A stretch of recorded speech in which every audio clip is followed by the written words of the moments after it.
Hello again everybody and welcome back to the channel where we're live at Vancouver International, Charlie Yankee Victor Romeo, the 4-letter code, in Canada with the Heavy Division's really good, really impressive Boeing 787-10 Dreamliner modifications freeware project. So really cool, and a few of you guys flying alongside as well.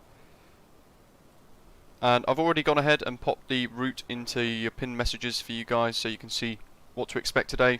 We had a couple of options actually, and in effect what happened was there was a better route really that goes through pretty much just due south from Vancouver, but actually there was a second route using the Quebec 1 airway that we're using today that is taking us all the way down the west coast of the US, which is really nice, and we're expecting a bit of scenery and a nice scenic sunrise as well as we make our way through. So here we are at stand 47 Alpha, Dylan on the right hand side in the Air Canada livery over there. Hello to you, bud, hope you're okay. Excited to have you along today. And there's Tony as well in the British AvGeek livery. He's in an A319 today, but obviously we don't have that, so he's displayed as an A320. And as we're going to be flying a lot quicker, Tony and a couple of the other guys are going to be departing ahead of us today. So we've got the FSimStudio's Vancouver International Airport, and it looks really nice, I've got to say. It was £7.60. There's another one of the guys there. It was £7.60 on ORBX with a deal actually, so really good price, and I quite like it. It's got a little bit of an interior as well. Beeline pilot's on his way, good stuff. And it also includes 2 additional airports as well, including a seaport, so quite a nice bit of scenery for the sim really. And it's nice to have something for North America as well. We've got the LatinVFR's RX North America EU stuff as well. And when we get to San Diego, Pretender, hello. Captain Reese, hello. David A, good morning to you guys as well. Channel members, thanks as always to have you with us. Really good to have you guys tuning in and supporting the stream with your memberships. And hello to everybody else tuning in too. When we get to San Diego, or KSAN, as I'll probably keep calling it today, we've got the LatinVFR's San Diego scenery there as well, and it looks stunning. So let's get away with the air bridge there, and we'll get the giveaway number 1 started in a second. So those of you tuning in now, when we push back and get the engine started, I will begin the first giveaway of 2. Throughout the stream today, I'm going to ask 2 questions. The first question will be the entry period for the very first giveaway up until around about the middle of cruise, and whoever wins that draw will draw that in the cruise live. Whoever wins that draw will receive a €10 SimMarket voucher. We'll then start the next draw straight away, and what will then happen is we'll start the second draw all the way through to landing in San Diego with engines off. Got some custom views there for you guys too. And then whoever wins that second draw will receive a an ORBX gift up to the value of $25 Australian. So there's our route. There's a little bit of a discontinuity issue at the moment, and the way I'm going to deal with that is to click CYVR and pop the N at the top, and almost as if we're doing a direct to, and problem solved. Because it wouldn't let us delete it. If I show you guys Navigraph, and there's a new disclaimer that you guys might see in the live streams, and you might have seen a little paid promotion thing pop up as well when you tuned in, because we've now, quite incredibly actually, really out of the blue, been sponsored by Navigraph. So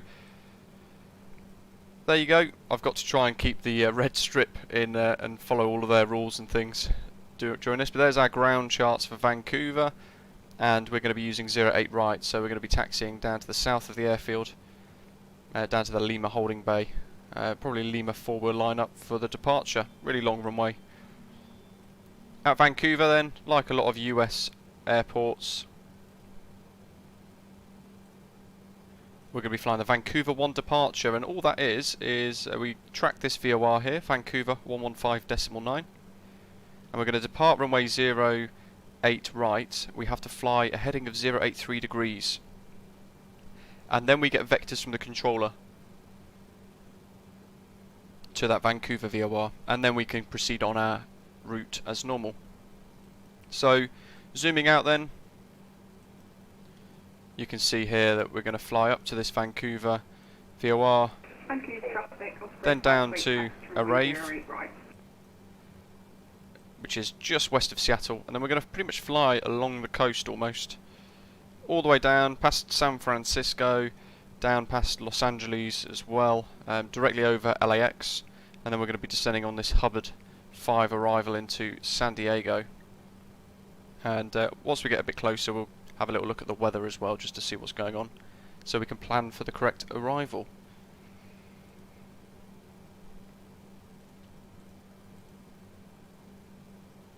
Where's the standing parking positions? Let's see. There's us at stand 47, a heavy stand. But obviously we need to have the moving max supported too. So there's our little route for today. Pushback from stand 50, taxi runway 08 left via Juliet Lima. And you can see that I've put the VOR in for Vancouver into VOR left as well, so that's all pre-tuned, ready to go. Init ref, and we want takeoff perf. We're going to go flaps 5 for departure, although sometimes I like to use flaps 10. I might use flaps 10 actually, because we're quite heavy. And this is where my V speeds now won't update.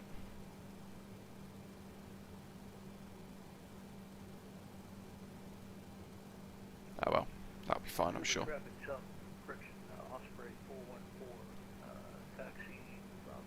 So probably take 5 knots off that.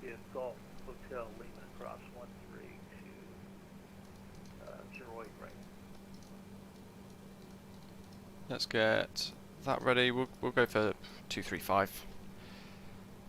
And we're on Unicom, so we can jack this straight up to 37,000. Let's get the flight directors on. Thank you, traffic off 3528, crossing runway 13. And the current METAR, 3031.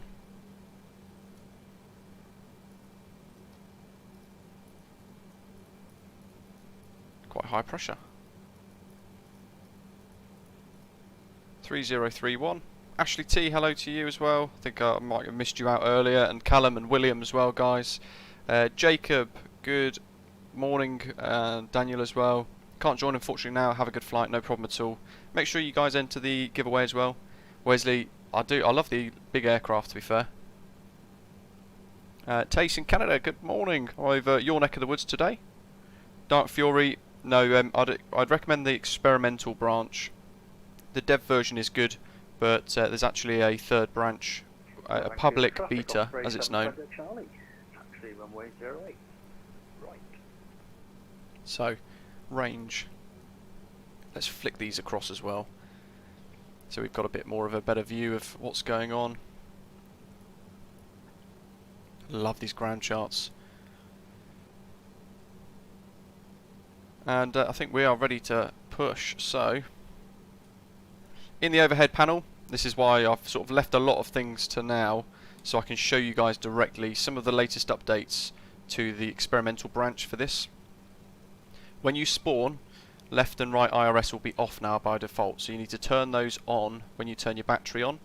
If you look at the fuel left pumps, left aft pump, and when I turn the APU on, keep watching that one, the pumps are currently off. When I start it, the left aft pump turns itself, stays off, but actually the low pressure light goes off, because that's how the aeroplane's powering the APU. And you now need to turn Gen 1, left 1 and 2 and right 1 and 2 to on as well. There's some new features basically. Additionally, you'll also have some window heat animations. Currently all 4 turn on and off together. But there's a few little things to bear in mind there, guys. Let's pop the beacon on. And everything else is ready. 20 traffic off 352 crossing runway 08 right. Where's Dylan gone? Oh, he's off already. Vancouver traffic, Osprey 165 heavy, stand 47 push and start, facing west. Cockpit to ground. Go ahead, flight deck. We are ready for pushback and engine start. Roger. Release the parking brakes, please. Parking brakes released. Pushing back. Okay, starting then. At least in the current state of the mod.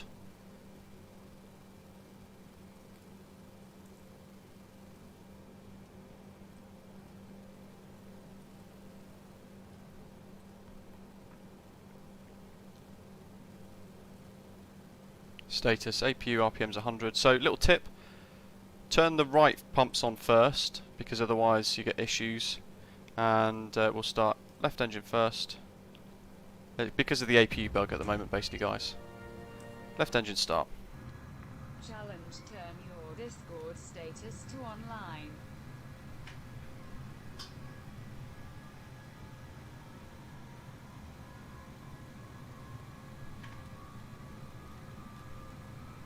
Wesley. Definitely not. I'm too busy to have an online status on Discord. Start your engines at your discretion.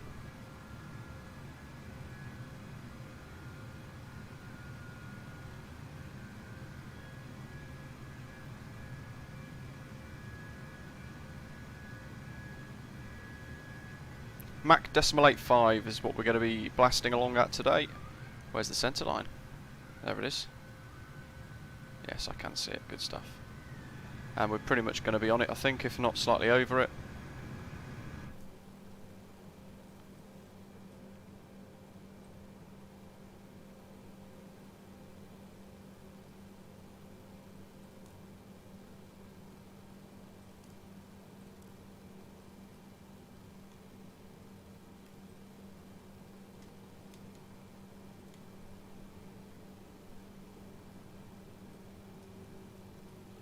Pushback complete. Good stuff. Set parking brakes, please. Right engine Parking start. brakes set. Roger. Okay, the tow bar is disconnected and the equipment is clear. We will see you on the left side with the pin. Thanks, and you can disconnect and go to hand signals. Thanks. Have a Thomas, good flight. hello. See you later. So, shall we get the first giveaway draw live, shall we? Shall we get that all going? Flick that fuel control to run. Vancouver traffic, Delta T35 is going to be pushing a second.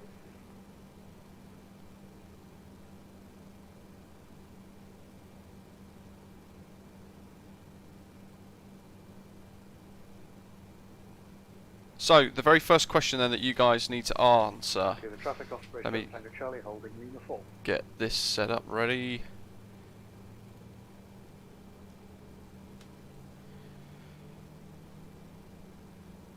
Vancouver traffic, Air Canada 1440 heavy, taxi, holding short, just shy of Lima 48 right. We'll start it now, Wesley, and it will close during cruise, and then we'll start a second giveaway in the middle of the flight today as well. So, the first question out of two, this is to win a €10 SimMarket voucher for you guys to spend on whatever you guys want. You need to answer, what is the 4-digit ICAO code for the Boeing 787-10 Dreamliner? Osprey 7 Tango Charlie, lining up 08 right. So, they're stable. Autos are on, and we can turn the APU off. Fuel pumps. Let's get taxi lights, runway turn lights on, wing lights. Delta's pushing, so we're just going to hold for him. So make sure you guys have hit subscribe before you enter today's giveaway, because the Nightbot is going to be looking for that as a precondition, and all of the terms and conditions can be found on our Discord server and also via the Google Drive link that's in the channel the video description for today. So make sure you've hit subscribe first. We're letting that Delta depart first. Look at those lights. Yes.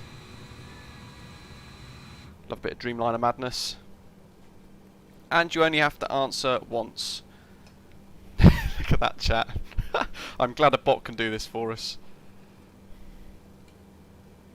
So, 08 right then, Vancouver traffic correction. Osprey 165 heavy, taxiing to hold point Lima 4 runway 08 right via Juliet Charlie, Juliet Lima. Bit of power. Wave the ground staff off. Ta-ta.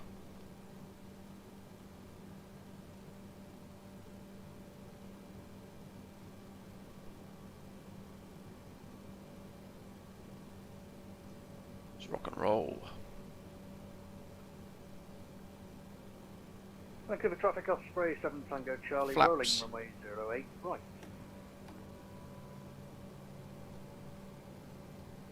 Flaps 10.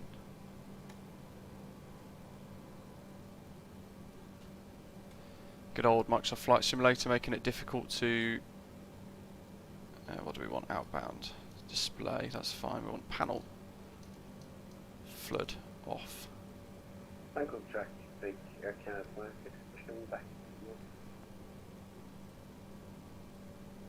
Following the green lights basically. Thank you, traffic Osprey 528 running 370. So this is a add-on for the Premium Deluxe Microsoft Flight Simulators Dreamliner that's in the sim. What it does is it's modded on top of the encrypted files, so it doesn't need the encrypted files anymore. And it's really good. Oh, Wesley.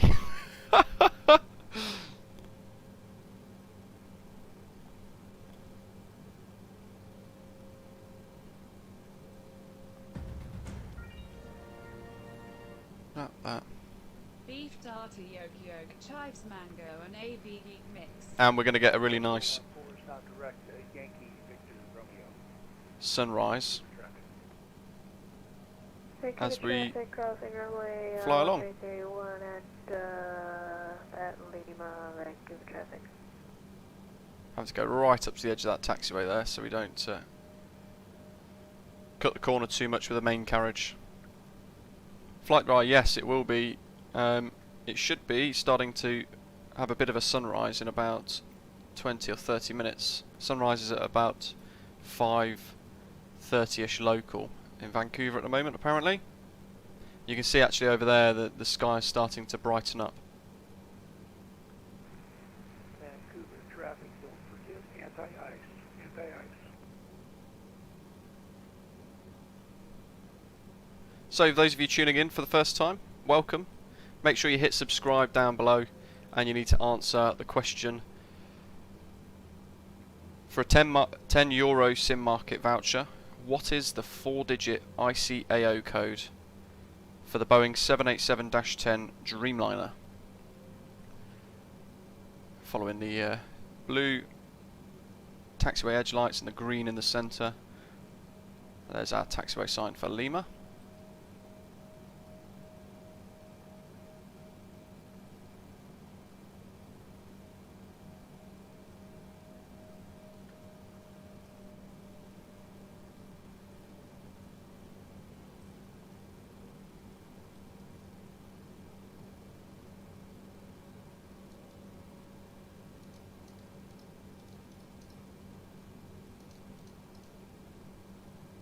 Turn some of those lights down, I think.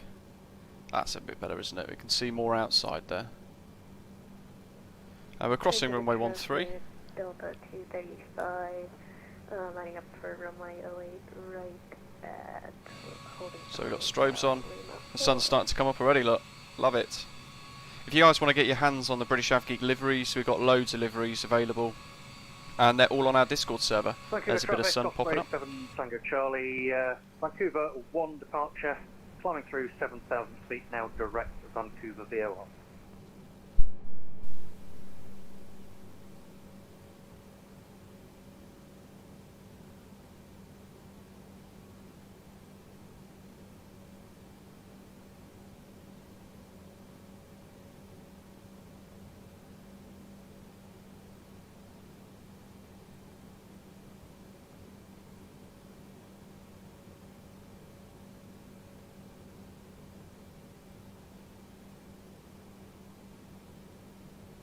And Vancouver traffic, Air Canada 1440 heavy, taxiing 08 right to hold short, Lima. Vancouver traffic, Delta 235, runway 08 right rolling.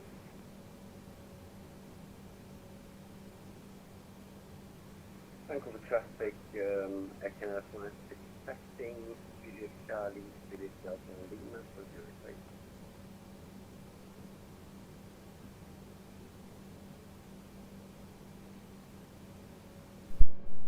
Paul, good afternoon. How you doing?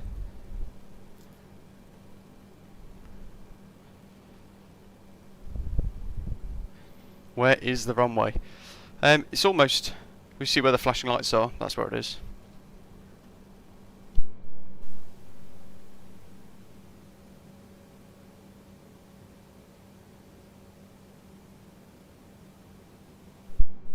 So one thing that we need to do is tune the VOR. So go menu, we've already tuned it, we want to display it. So now we have that little orange line.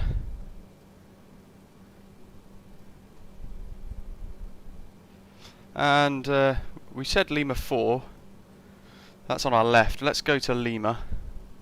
Vancouver traffic, Delta 235 is airborne There's at Dylan, 1,500, I think.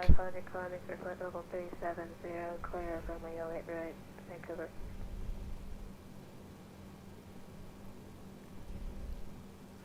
Got to pop the old strobes off.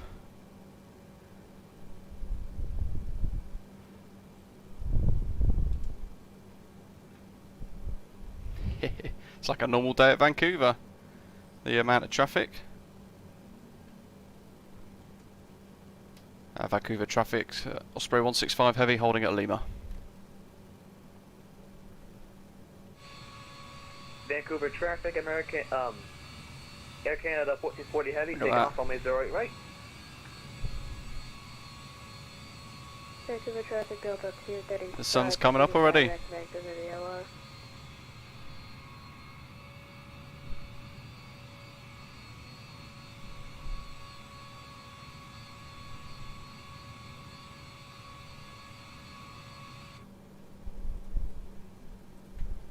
Daniel, that is a... Actually, is he rolling? He's going now. That is a very valid point that you're making. Osprey 165.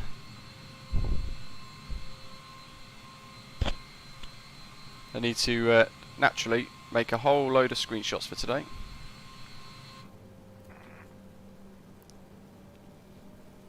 Nobody's coming.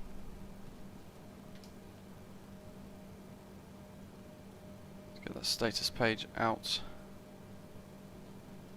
Vancouver traffic, Osprey 165 heavy, lining up 08 right via Lima.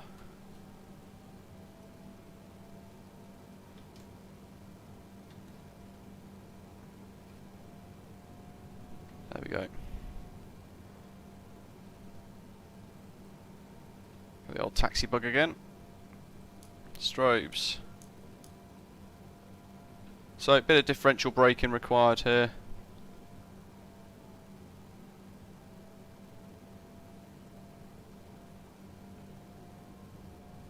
If you turn on a bend and stop, then it can get quite tricky.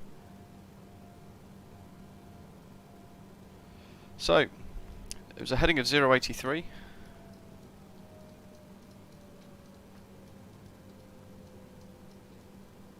Vancouver traffic, Air Canada 1440 heavy, direct Vancouver VOR passing to 4000.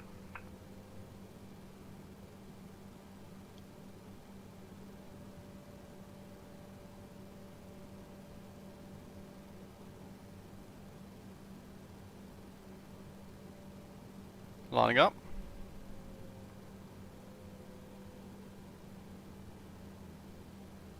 Sunrise starting to come in already. MMG, the flight's supposed to be around about 3 hours end to end, approximately. Vancouver traffic, Air Canada 565 pushing back from stand 64.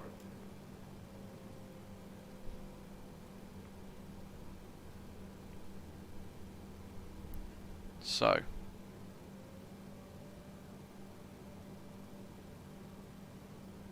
don't forget to enter the giveaway.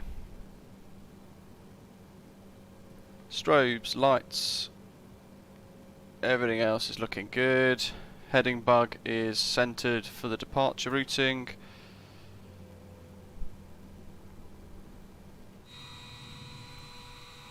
We're ready. Vancouver traffic Osprey 165 heavy, departing 08 right on a Vancouver 1 departure. So, rock and roll.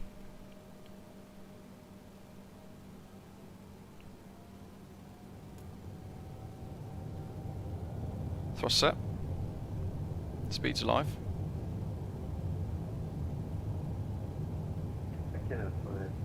Vancouver traffic, lining up to reach right up flight 70.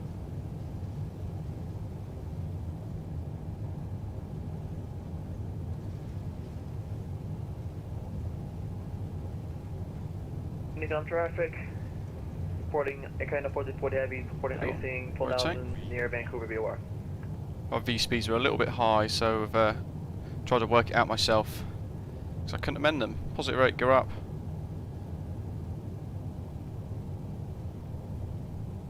And we're airborne.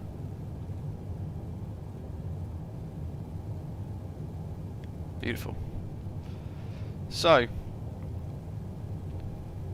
just want to see all the dials and things.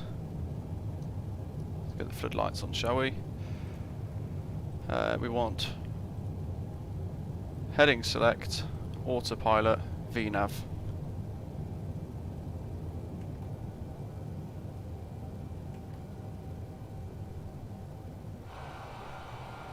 Lovely. Try and get a little screenshot of that, I think. Out we go. Traffic, Aircraft 6 departing, like 1 departure to 08 right. Sunrise starting to come in there as well.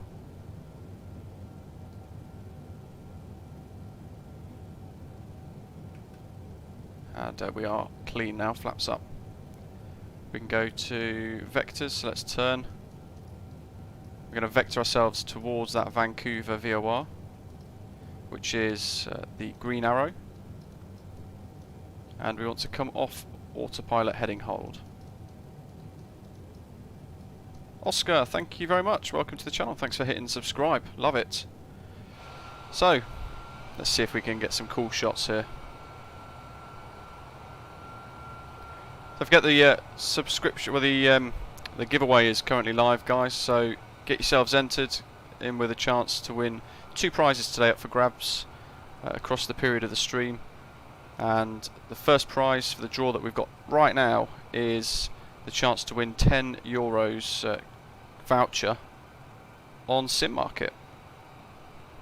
And all you've got to do is hit subscribe down below as we go through the cloud.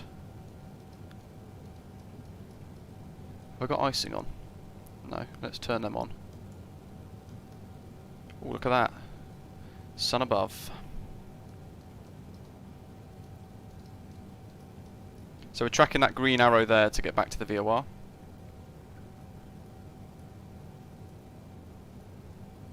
There she is. Love the sim when it's like this. Look at how fantastic that is. Let's get some beautiful views, shall we? Let's see, what should we go for? Ah, icing. Ruins it. We'll go with that one. Beautiful. You've got to answer the question of what is the 4-digit ICAO code for the Boeing 787-10 Dreamliner? Pop your answer into the live chat. Make sure you hit subscribe before you do, and then we'll have got your entry. And you'll have to stay tuned for the next one as well, because we're not just stopping there. We're then going to be doing another giveaway once we hit the halfway point. So you guys will be in with a chance to win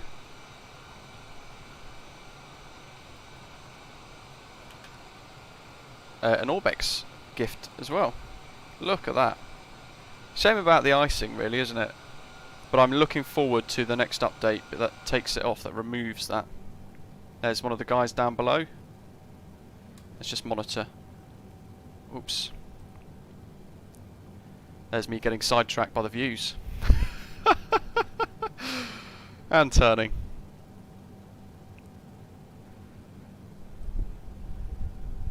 Love it. I always get sidetracked looking out the window.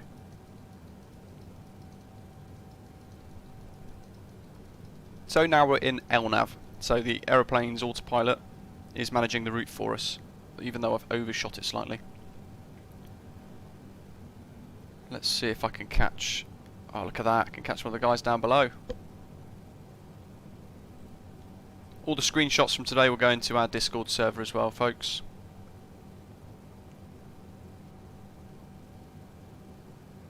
So nice. Look at that.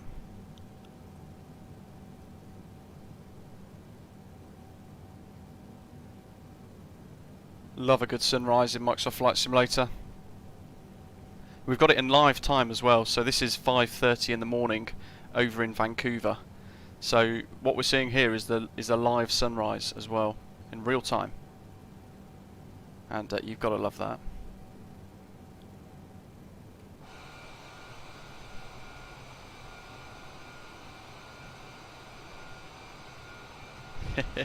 I'd love to know who that is down below.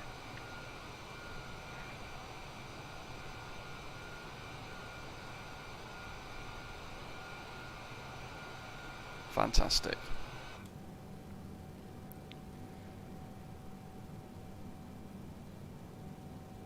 So we're at our cruise, or our climb speed of 309 now. We've just left it into VNAV.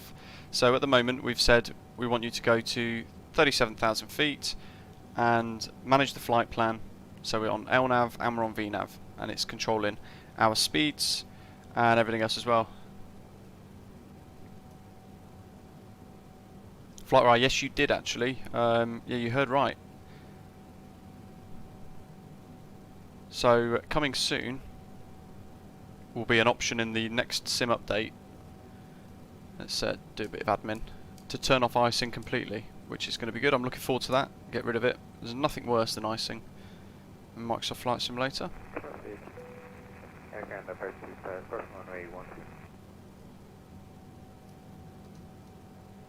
And we can turn VOR left off now as well, off the MFD. Let's see if you can get the power setting just about right. Look at that. If we get the power setting just about right, you can turn quite nicely, but I've also got some rudder pedals, so I'll use left and right differential rudder. Ruben, the first giveaway is live right now. So hit subscribe if you haven't done so already, folks, and answer the question for a €10 SimMarket gift voucher. Let's try and get some screenshots here. Look at that. Beeline pilot's down in the background too. What is the 4-letter ICAO code for the Boeing 787-10 Dreamliner? I love the livery. So we've got the channel livery on the Airbus A320neo fly-by-wire version, the Aerosoft CRJ, the Just Flight Piper PA-28, the Cessna Caravan, and now the Boeing 787-10, and soon the TBM as well. So all of those liveries are available for you guys to download via our Discord server. Look how stunning that is. Matt's how to enter the giveaway. Just pop your answer into the live chat, buddy, for the question, which is, what is the 4-digit ICAO code for the Boeing 787-10 Dreamliner? Dylan, I shall. Give me a second, I'll grab my phone. Let's get that wing view, shall we? Oh yeah. Shame about the icing. But I have also got that view. Ooh, look at that one. Play with the angle a little bit.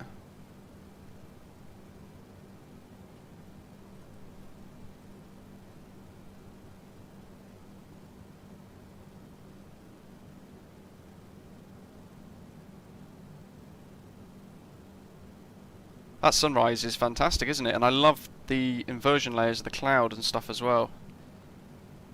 Aviation 19, I've done a stream in the 747 a little while ago, and it was the test branch at the time for the SimBrief integration, which is obviously now in the latest stable branch that they released the other day. What I keep asking them to do is make sure that they get Direct 2 functions in. The Dreamliner at the moment can do automated holds, it could do Direct 2s, it could do everything really nicely as well. So it's actually turned it into a very very nice aircraft to use in the sim. But I always use VATSIM, as you guys know. So in that sense, and we kind of need a Direct 2 function for it to work properly. Let's check out the flight sim. Kaja, what am I using for weather? This is literally just Microsoft Flight Simulator's live weather engine. That's all it is.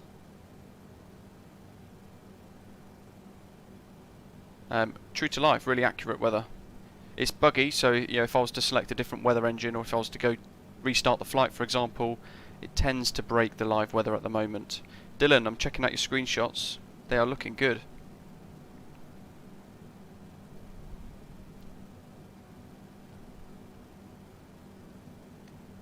Nothing beats a flight sim sunrise, gotta say. Look at that.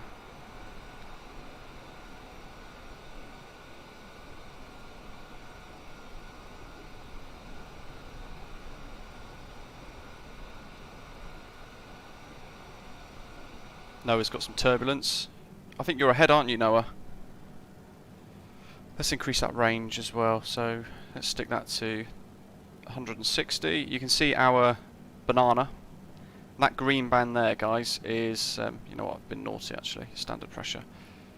That green band is our top of climb marker. So that's where the aeroplane's telling us we're going to reach our cruise altitude. Yeah, the new salty mod is quite cool, but again, for me, we need a Direct 2 function. Oh, look at that. Love the clouds.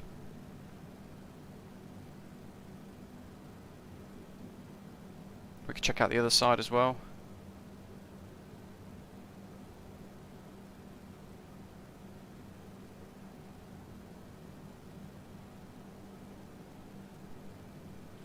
Get a little screenshot for the Heavy Divisions team there as well, shall we?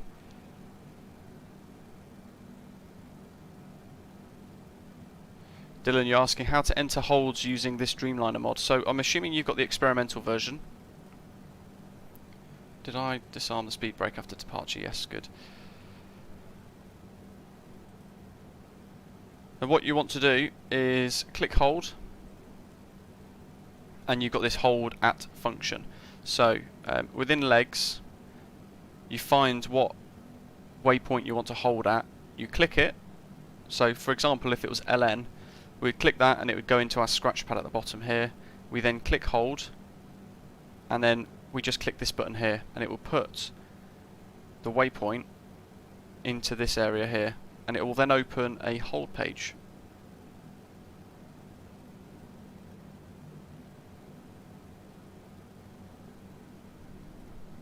So quite easy. You can change the direction of it, the size of it as well, so you can say 1 minute legs or 1.5 minute legs and things like that. Very cool function. And what I want to do, I want to check out the sunrise on the other side of the aeroplane to see how it reflects off. Oh, look at them contrails. Yes please, that's a screenshot. I spend a lot of time in the flight deck, but when it's like this, you've got to appreciate how fantastic the simulator actually is. Oh, look at that. I love the channel livery. You guys are saying, of course you'd say that. Pete, yeah, most definitely. I completely agree with you there. There's Beeline Pilot down behind us. I'm surprised he's not in my wake turbulence. Is that close?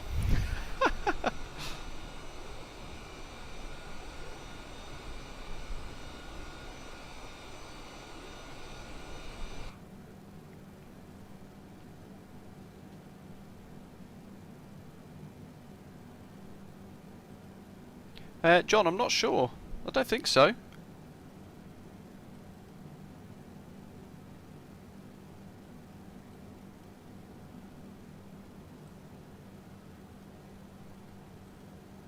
Check your stuff though, just in case.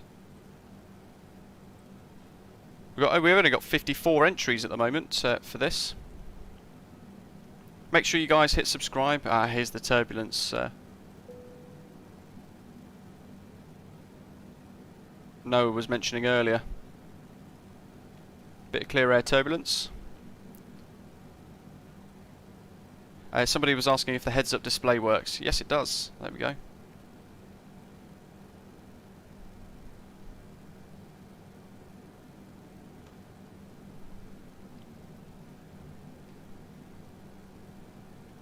Chris, yeah, I could do, but I'm quite conscious of. John, yes, it was. Yeah, it was quite a few days ago, wasn't it? So let's have a little look. I can see the dates. 4 days ago. So that'll be it.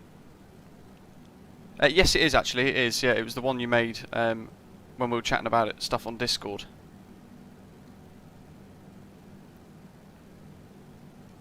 Let's turn our bank limit to auto now so we can reduce the amount of bank angle. And we've got a 58 knot tailwind pushing us along. God, this is quite bumpy. If you guys watching have got any questions about the Heavy Division Boeing 787 mod, then ask away in the live chat and say hello as well.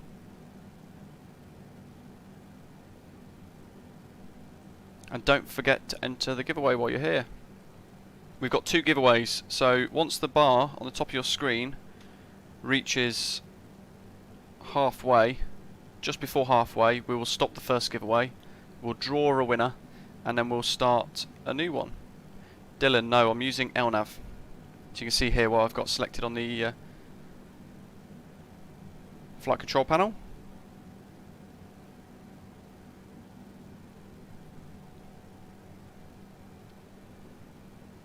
Make sure you don't have heading hold on, because then it will just hold whatever heading you've got selected. So after departure we had heading select already enabled. What it did is it automatically entered heading hold. So all you do is you click it and then you click select and it refreshes your heading selection. But because we just want the aeroplane to follow the flight plan route without us doing anything else, we've got it in LNAV, lateral navigation.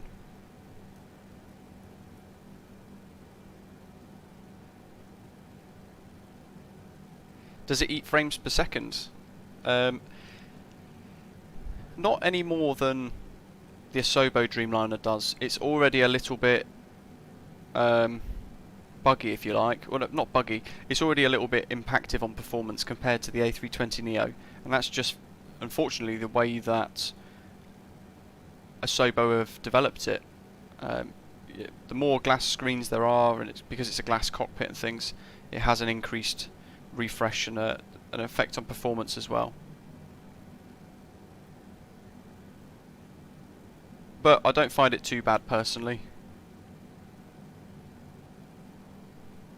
Yes, Pete, good shout there. Let's catch some of that wing flex.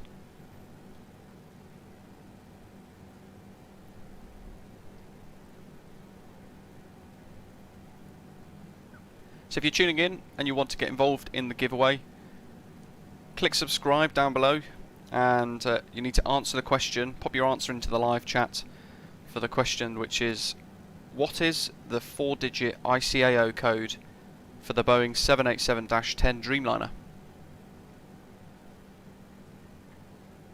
And that's all you've got to answer. We could move the camera view a bit so we get less icing effect and more Gucci wing. Oh, look at that. Captain Nihal, what to do if Microsoft Flight Simulator keeps crashing to desktop? Empty your community folder.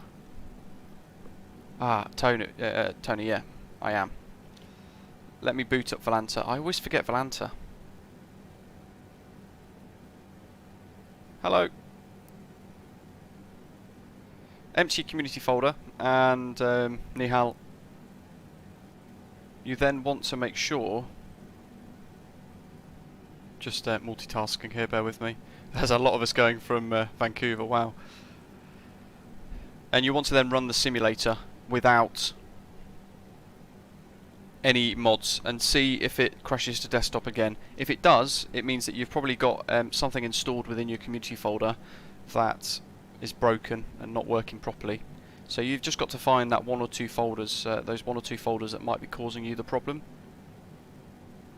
Watching in Korea, nice. I've visited Seoul myself quite a few times and absolutely love it. Pete, I agree, and I only noticed that the other day actually. Captain Halby, you don't have any add-ons. What system do you have? What's your system, like your spec?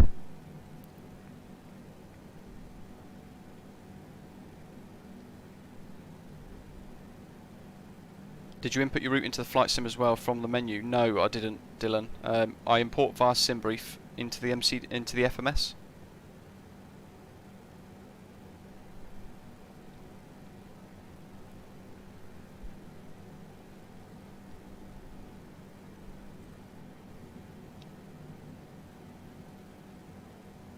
I think we're out of the turbulence now.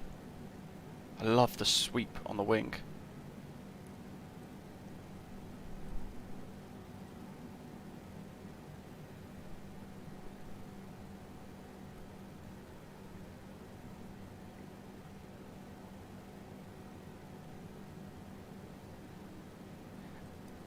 What always impresses me here is the weather engine.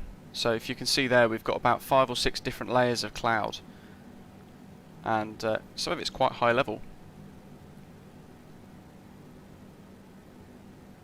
Dylan, did you use the in-sim world map to plan the route? If so, that probably is your problem. It's not the most accurate of things. Abdul, yeah, glass cockpit refresh, try and turn that down to medium, and that tends to help give you some performance back. Medium, and you know, if you're still struggling, then put your glass cockpit refresh to low. And ordinarily, most of the time, you don't see much of a difference. Look at that engine bounce. You just about see it. You have to ignore the weird icing effects.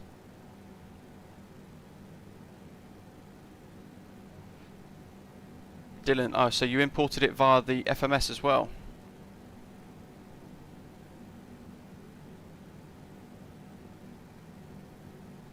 Nihal, it might be your graphics card. Not sure. I'm not particularly techie, so I've got to say I'm not really too sure with that. 24 gig of RAM. You can't have 24 gig of RAM. You should have 16 or 32. For a Wii, it does, doesn't it? I'm looking forward to the sim update coming soon where we can just turn it off completely, because I will never ever see icing ever again in the sim, which is only a good thing for us. In the Boeing, make sure that you reset your heading bug so that you're it's straight. You want to align it not with the route itself, unless you're flying a track, but actually with the triangle.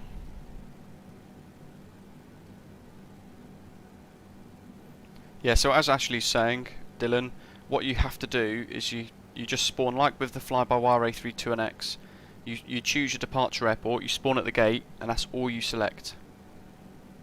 And that's all you pretty much worry about. And then everything else you do inside the FMS or your MCDU.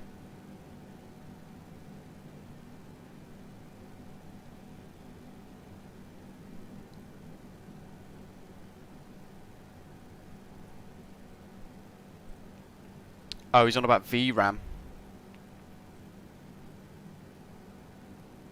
Oh, it sounds like there's a lot of techie people in the chat, so if you guys can help Nihal with why his sim might be crashing, that would be awesome, because I'm not particularly techie myself.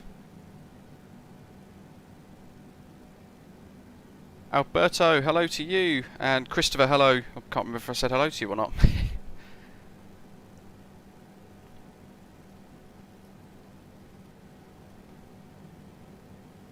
almost at climb, at top of climb, at cruise I should say.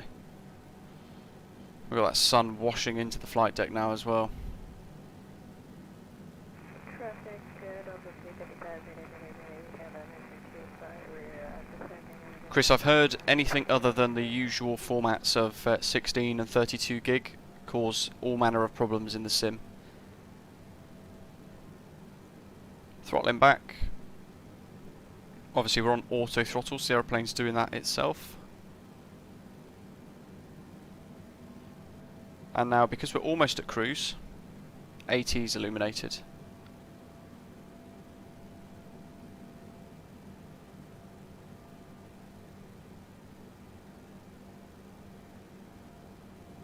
Still bumpy. Pete, it is indeed, isn't it? It's going to get quite hard to see some of the buttons and things, I think, if it gets any brighter.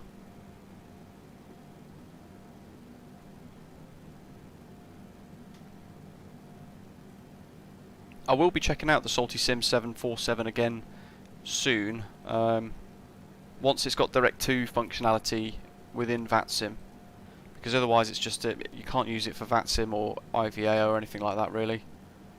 Miro, hello to you.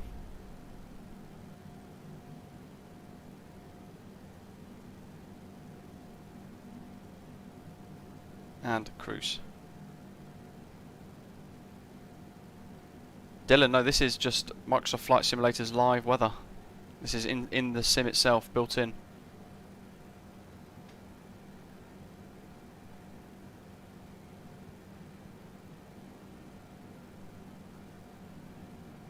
How are we doing on the giveaway so far? 63 entries so far. And it's a nice easy question, guys, so get involved. Once we get to halfway, we'll start the second giveaway as well. So we'll draw the first winner in about an hour or so.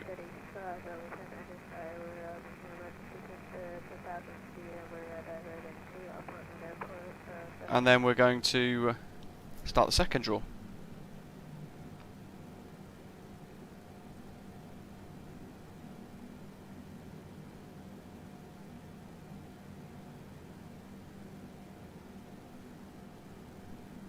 Reese, hello.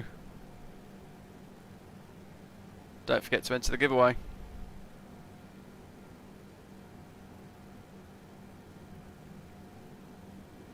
Dark Fury, what resolution are the cockpit textures? That's a good question actually.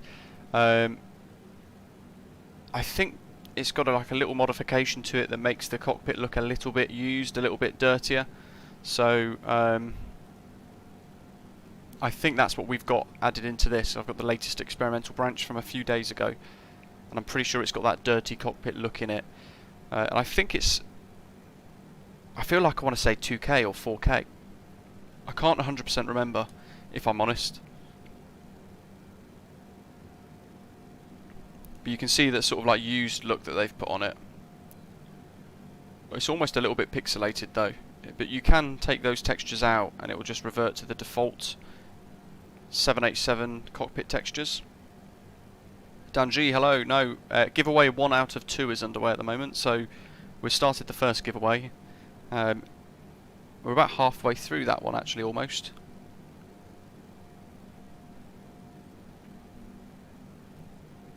If you guys want to get started on the 787 and you've got it installed with Premium Deluxe, then check out the small little tutorial series that I've done for the Heavy Division team.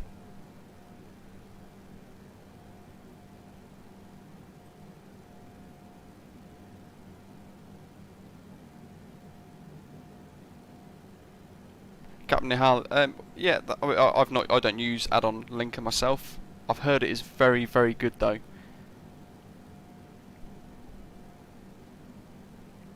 Beltrix in Canada, hello, hope you're okay. We had a stunning sunrise a short while ago.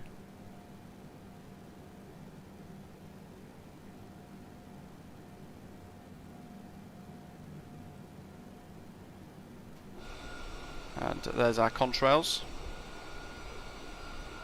Beeline pilots back there above us, slightly behind.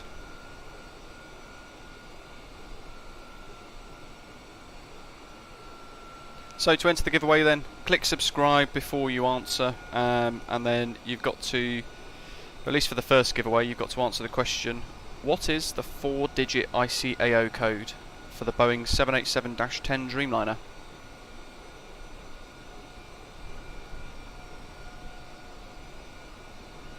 So pop your answer in the live chat once you've hit subscribe, and Nightbot will then seek it out, and it will tick it off on the list that we've got on the screen.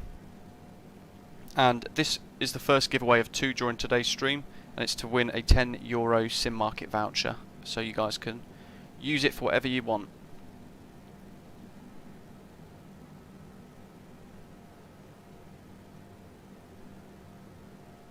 Pushing 585 ahead, wow.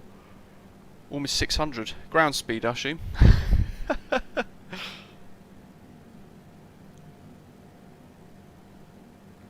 I feel like in some lighting environments the icing almost goes a bit invisible, which is good. And yeah, Christopher, I think it's just the way the icing is. We are a little bit nose high, aren't we? Very strange. And David, yeah, sad times. Let's see if we can see pockets of it. We can see our contrails. Yeah, who knows? It might clear up a bit later on.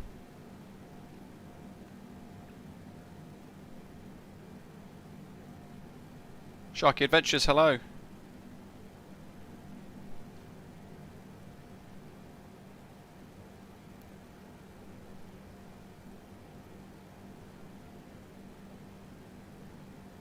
And Dylan, indeed. Yeah, the icing in the game can get quite frustrating at times. It does ruin quite a lot of stuff. Noah, what's happened? Have you put a failure in for your flight, or?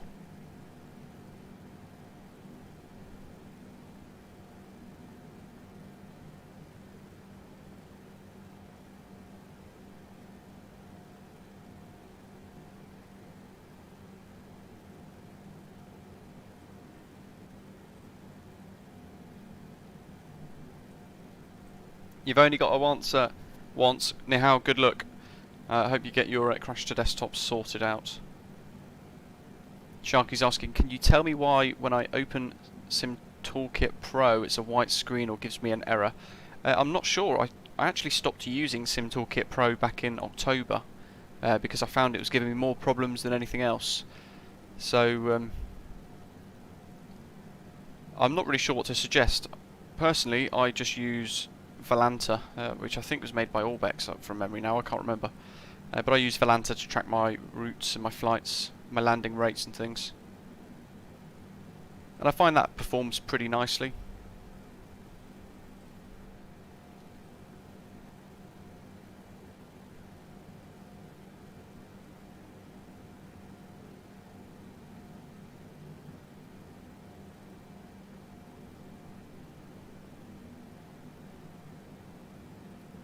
Yeah, a lot of ice. Well, we could turn developer mode on, like some of you guys are suggesting.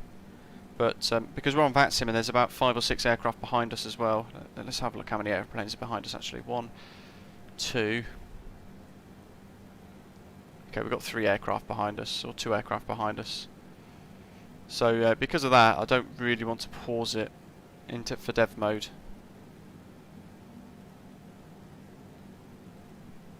Anti-ice is on Aviation 19, but if you're, I'm guessing you're not familiar with Microsoft Flight Simulator. It can be quite buggy at times. Or the way that the sim renders icing is particularly inaccurate. So it just, if you go through a cloud, it sticks a whole ton of icing onto your aeroplane, and that's kind of it. And then you're sort of stuck with it.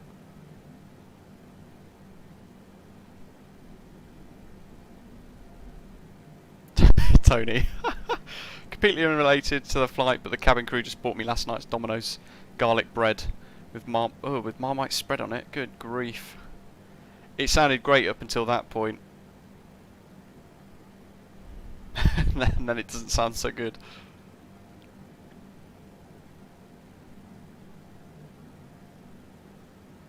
Yeah, so I mean, as a lot of people are saying, we could go into the developer mode and we could turn the icing slider off, but then we have to pause the flight, and we're connected to VATSIM, so all the other aeroplanes around us will see us just freeze in midair, and it can cause some issues. So I've just learned to ignore the icing, really. It does ruin the look, though, I've got to say. Russ, what do you think of this mod so far? I love it. I think it's absolutely great. I really enjoy the fact that now, since September actually was the last September's the last time I bothered flying the Dreamliner, and I did a Heathrow to Dubai, and it was not great because it was the Asobo Dreamliner, and that was with the XE mod as well. Hey Graham, how you doing? Guessing you're on your next leg. For the giveaway, folks, make sure you answer the question, what is the 4-digit ICAO code for the Boeing 787-10 Dreamliner? Pop your answer into the live chat. Make sure you've subscribed before you answer as well. Buster, I would pass on that as well. It sounded great up until the Marmite spread. It doesn't. I'm not a fan of Marmite unless it's hidden in food like a bolognese, just for a bit more of a richer flavour. Dylan, it would be quite cool actually, or even if San Diego comes online, that would be quite fun as well. So I've done 2 live flights. This is the second live flight I've ever done. I did Heathrow to Athens last week with this, and we had a great time. It worked wonderfully all the way end to end, so it's nice to be able to use this again, I've got to say. We are a little bit nose high. What's our Mach 84? I mean, really, you want about 5 degrees.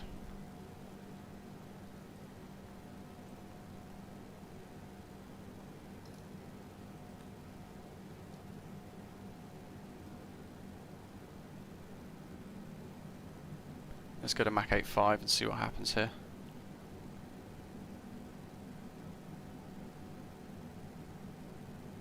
Yeah, Tony, just a teaspoon. That's all you need. My little non-flight related top tip of the day.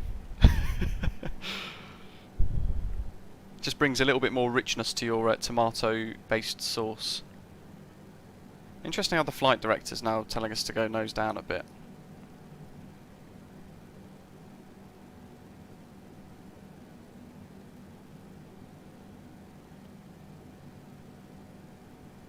I'm actually going to go to altitude hold mode. You can push to level off, but I want it to hold 37,000 feet. So let's get that down. Just randomly decided to start drifting up. So halfway now through giveaway number 1. And we'll start the second giveaway once this one's done. And we've chose a winner. As before, like all of the other giveaways we've done on the channel, we've done quite a few, I've got to say. Whoever gets drawn, you've got 24 hours to contact me via email, britishavgeek1@gmail.com, my official channel email address.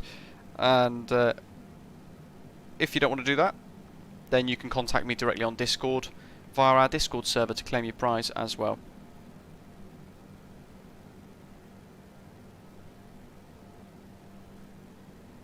And the same goes for the other one as well.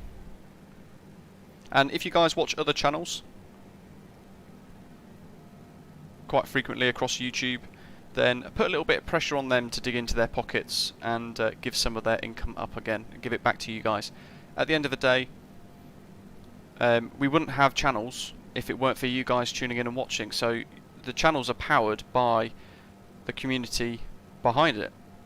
Without you guys, it wouldn't be anything. So I think it's quite important to give back to the community, and it's quite enjoyable to do so as well, hence why we do so many giveaways on this channel.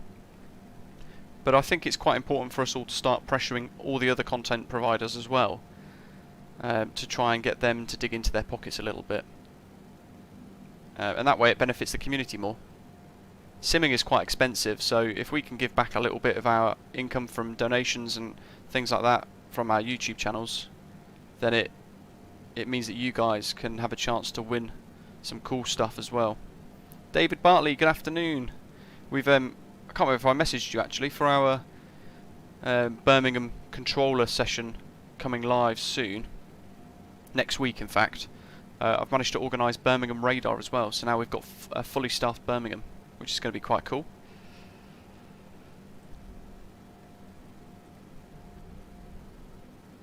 Tace, you know what? I can't say too much, but there is something there's something being planned at that at the moment, funnily enough. But I like that idea actually, asking Gemini Jets. I might fire them off an email. Something else is in the works, so I can't really say too much yet. Dylan's planning to hold at Otis to let you land before I do. What speed is good for holding? Would 270 cut it? Ooh. It depends on your altitude, but when you're entering the hold, it will give you a recommended maximum speed for that hold inside the hold menu. Make sure you hit like, guys, if you're enjoying it today. David, whose radar? Lewis, I think his name was. I can't remember now. So we've got clearance delivery, Birmingham ground, Birmingham tower, and Birmingham radar online for next Sunday for our VATSIM controller day that we like to do on the channel. Where's Beeline Pilot? There he is back there.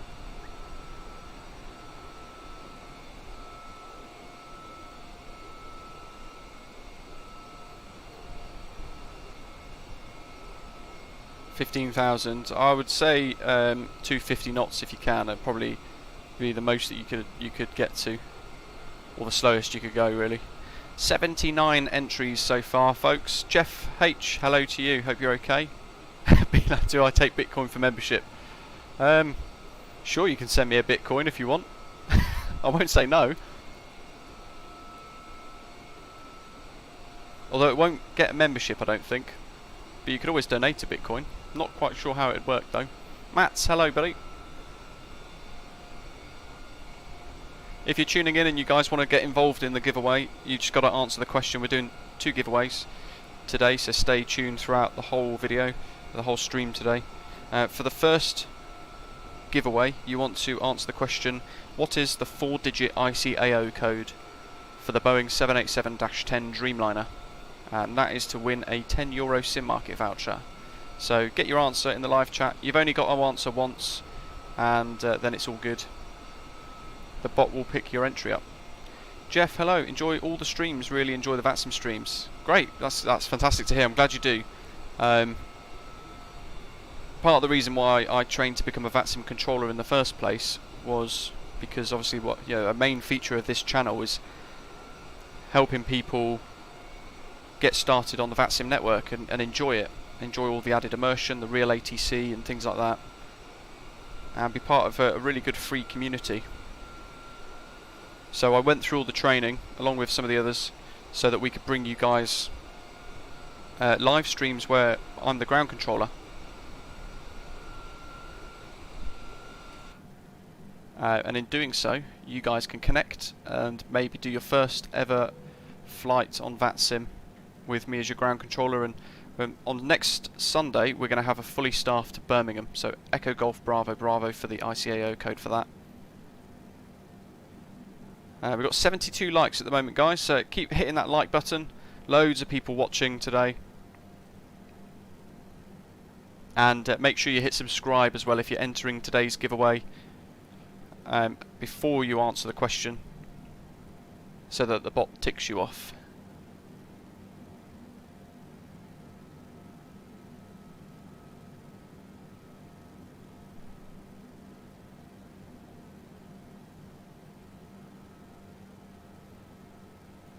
Nihal, it worked. Awesome.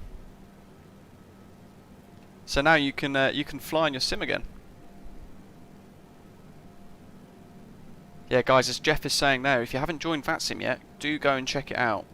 It's and for those of you who don't know what it is, it's basically a free network, and there's a whole host of people who train to become VATSIM controllers. And the aim is that we bring you air traffic control services. That cloud's starting to break up down below as well. Might get some nice views as we pass down to Cali.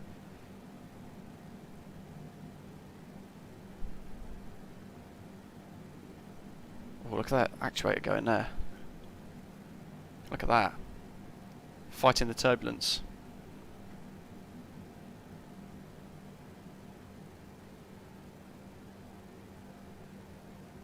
Buster, awesome.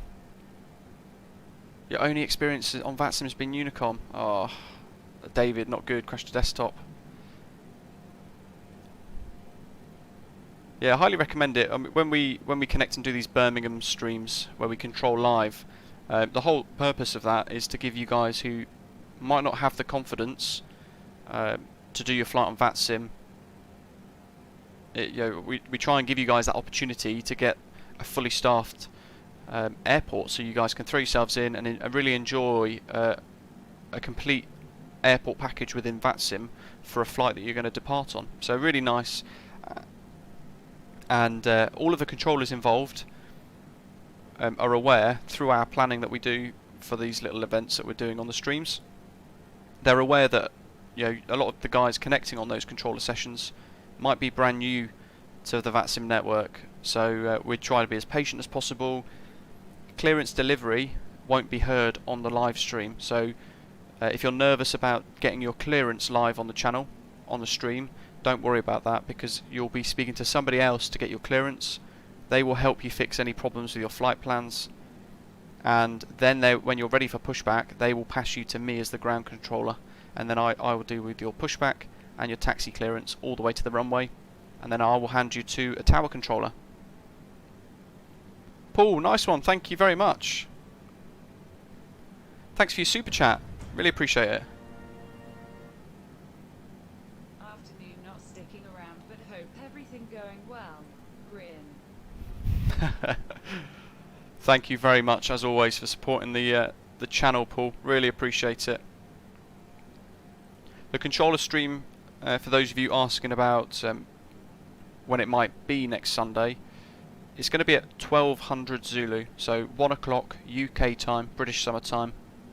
We'll be going live, and we'll be staffing Birmingham, so we'll have clearance delivery,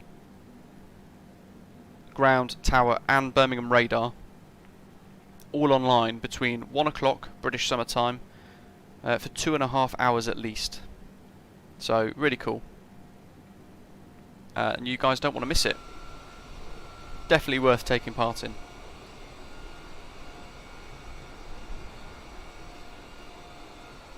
David, yeah, not good. Was anything happening in particular just before you had that crash to desktop?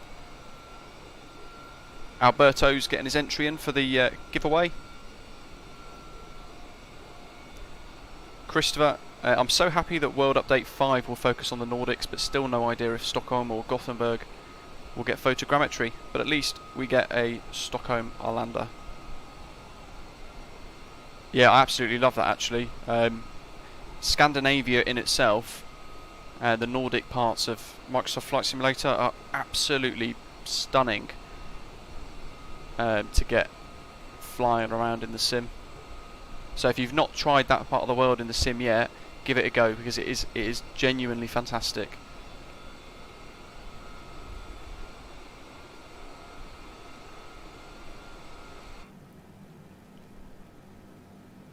There we go, that cloud is breaking up down below, so let's try, doink, this side.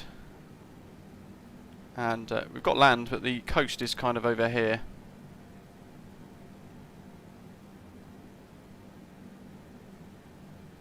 Zahai, is this game free? No, it's Microsoft Flight Simulator, and the one I've got is the Premium Deluxe edition, so we've got a whole load of additional aircraft. It was about £100, I think, from memory, I can't remember.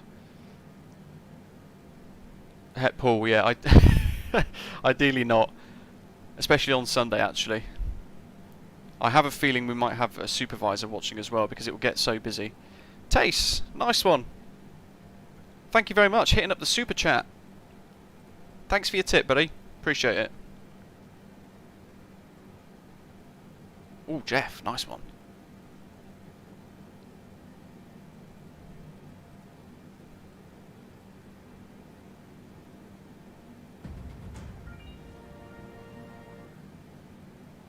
Thank you for your high quality content and the level of community engagement you provide. Tace, Inspiring.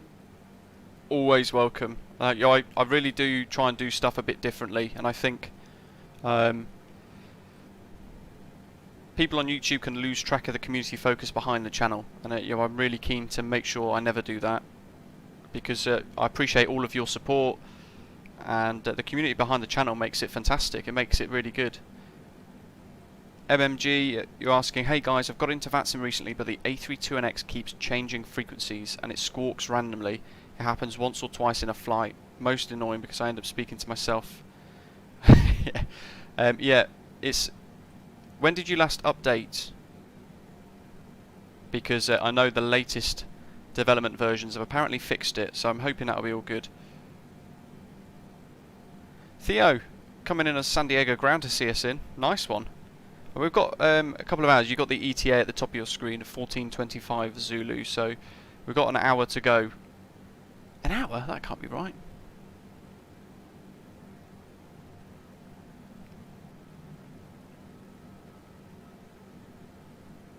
Yeah, a lot of the Nordic controllers, Captain B, are fantastic in VATSIM. I love it. Jeff's got a new PC on order. Awesome. What spec have you gone for? Out of interest. Far Falcon was asking, is it real world weather clouds? Yes, it is. This is Microsoft Flight Simulator's live weather engine that we're looking at today. So it's included as part of the simulator. Meteo Blue, I think, Microsoft Flight Simulator use. Blind as a bat. Yeah, we've got a great ground speed, buzzing along. Beeline was asking, have I tried Duo Cockpit? How do you feel about it? Is that the one where I've got like a first officer next to me? Because I think there's a mod on this now where you can put a co-pilot rendered in next to you, but I'm really not a fan personally. if I can say that, I really don't like that sort of thing. Especially because it just causes more problems half the time. Tony, are they? Not quite sure why. Let me have a little look.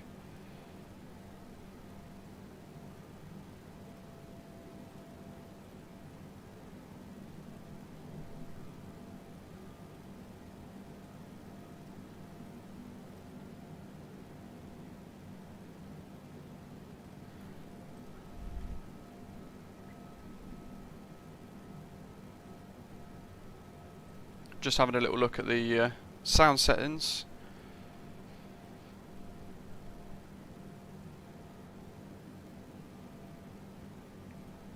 Okay, I've tried to turn it up a little bit more.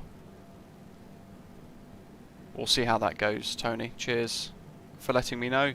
What runway are we planning for arrival, David's asking. I think we were just going to go for the Arnav Zulu into 27. Dylan, when did you have the latest update? It was a problem a few weeks ago, I've got to say, and then an update got pushed that fixed it, so it might just be worth updating the development branch for your A32NX when it changes the frequency.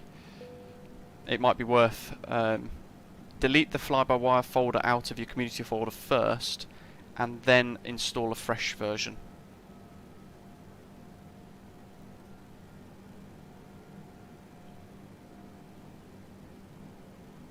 David, that is very strange then.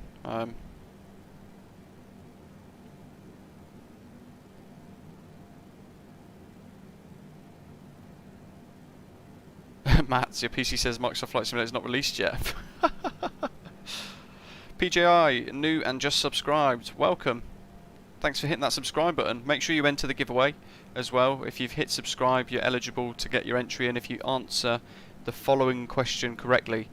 For a €10 SimMarket voucher, you want to answer, what is the 4-digit ICAO code for the Boeing 787-10 Dreamliner? And that's the first of the 2 giveaways that we're going to be doing today.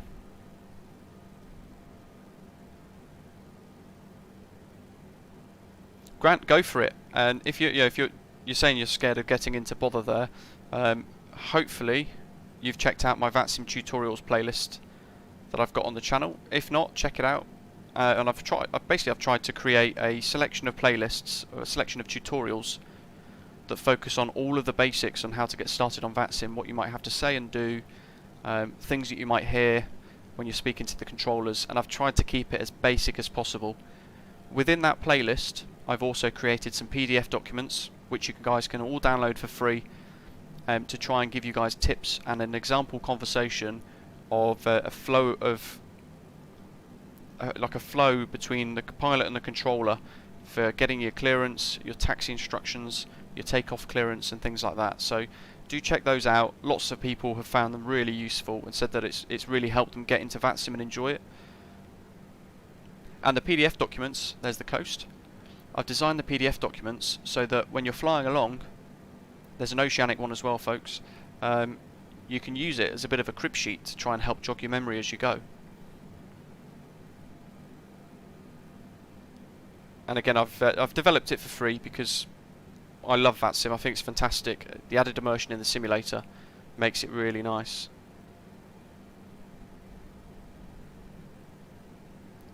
So if I can bring more people to the network, then it's a good thing for everybody.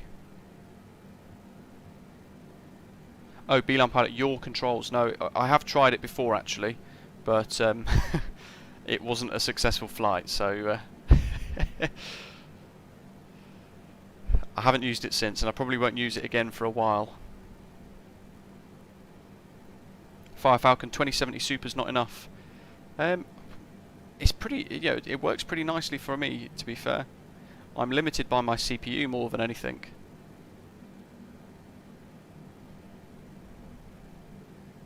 Reese, good grief. I've had issues with the last couple of dev versions of the fly-by-wire mod. Bad enough yesterday I had to disable autopilot and divert and hand flight down. What happened? There's been a lot of added realism into it now though, so you've got to... there's been a lot of people having issues with triggering alpha floor protections and things like that. So you've got to be careful how to... You've got to be careful of the way you fly it. Because quite quickly, if you start to drop into alpha floor, for example, the autopilot will now automatically disengage for manual pilot input instead. A Fire Falcon.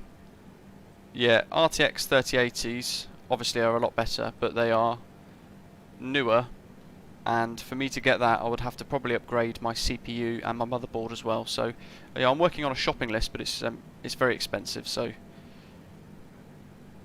the spec that I've got is the max that I could afford at the time. It's really turbulent, isn't it?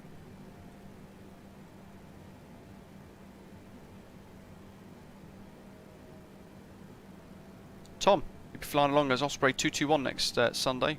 Perfect. And yeah, you did. I remember you did your first VATSIM flight during our last Birmingham stream, and you did really well. So I'm hoping you found it really useful and enjoyable. And Grant, no problem at all. If you've got Discord as well, head along to our Discord server, and you'll be able to answer any questions, go through tips, and within our Discord server as well, you'll be able to download all of our channel liveries.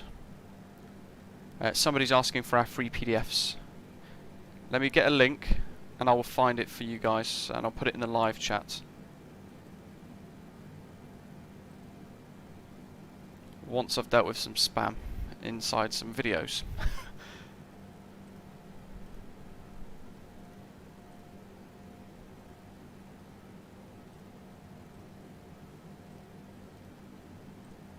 There we go. Right, where are my playlists? So the VATSIM tutorials playlists, I'll give you guys the link to that in the live chat right now. If you read the description to that playlist, so bookmark the playlist so you can watch through them all. If you want to get started on VATSIM, and then click through the description of the playlist and you'll see a Google Drive link right at the bottom. And that has got my tutorials inside of it, my PDFs.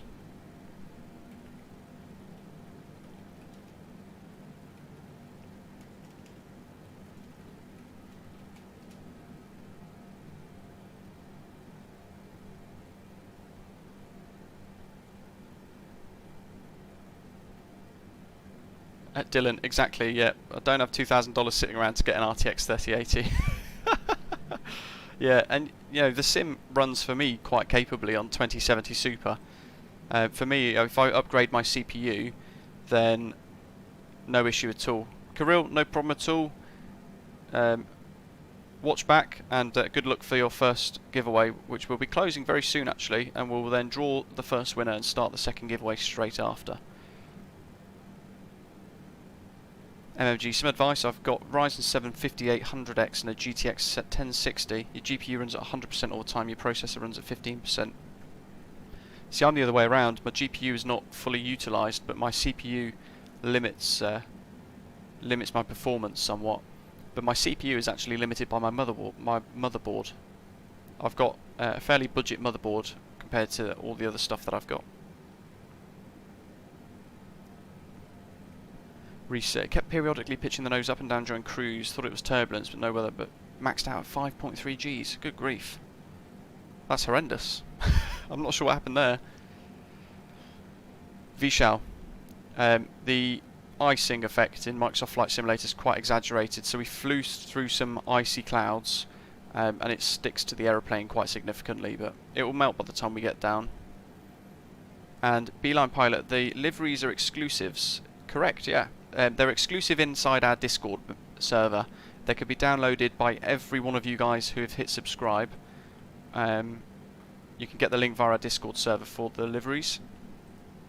But Gold frequent flyers, our Gold channel members, they've got an exclusive set of liveries within it, which gives them gold stripes along the aircraft as well, which is really cool. And you can't get our liveries anywhere else, because I'm quite conscious that they can end up all over the web. Dean, I've done 2 VATSIM flights in the past month and love it. Still get nervous when you push the talk button, yep.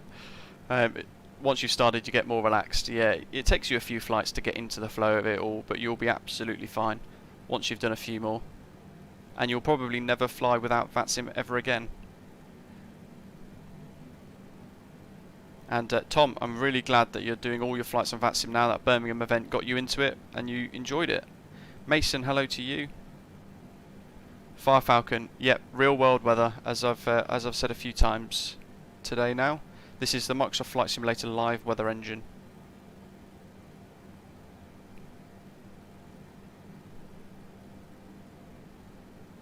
Just catching up on the live chat. Kirill doesn't want to leave. Well, we've got about, let's see. I might set a timer actually for this.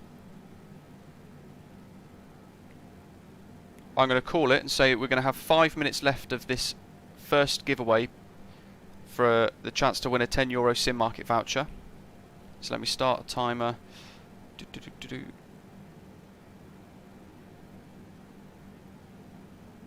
And to enter, you've got to click subscribe. And you've got to answer the following question as I start the timer now. What is the 4-digit ICAO code for the Boeing 787-10 Dreamliner? And there's 5 minutes left to enter this particular giveaway. We'll end it. We'll draw the winner for that SimMarket voucher, and then we will start again from scratch.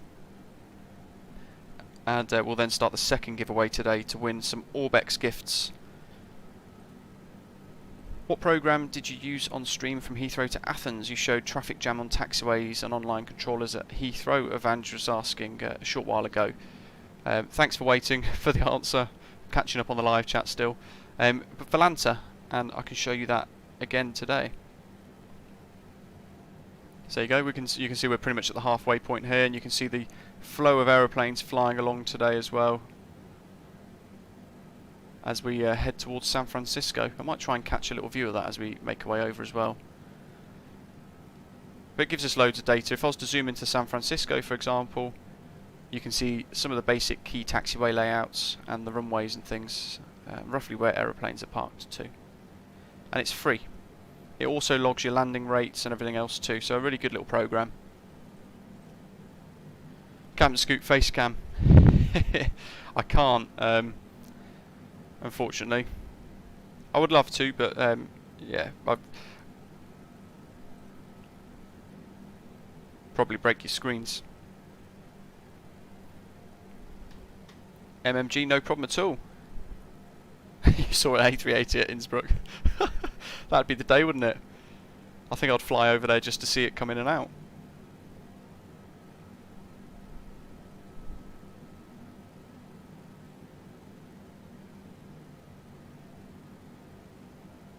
Matt, so if you let your Game Pass expire, can you still play the games you downloaded? I don't think you can, no. I think you, I don't think you can.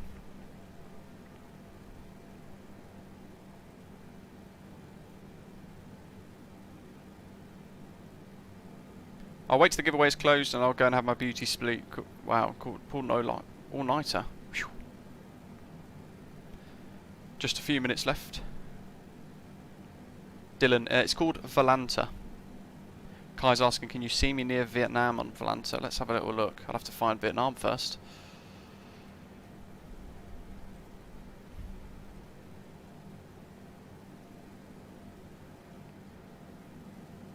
Is that you? HVN 7540?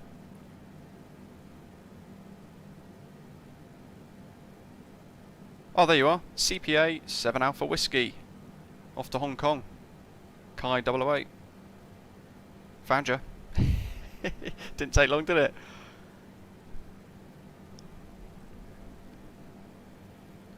What do you have to do to enter the giveaway? You've got to answer the question, what is the 4-digit ICAO code for the Boeing 787-10 Dreamliner?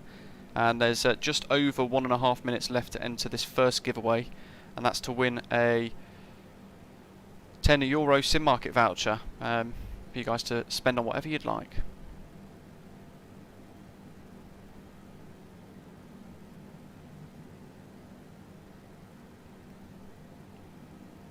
And then we'll start the second giveaway. Crystal, I'm the same, yeah. All about the flight sim rather than looking at my face. Pledge, I showed the code on Volanta.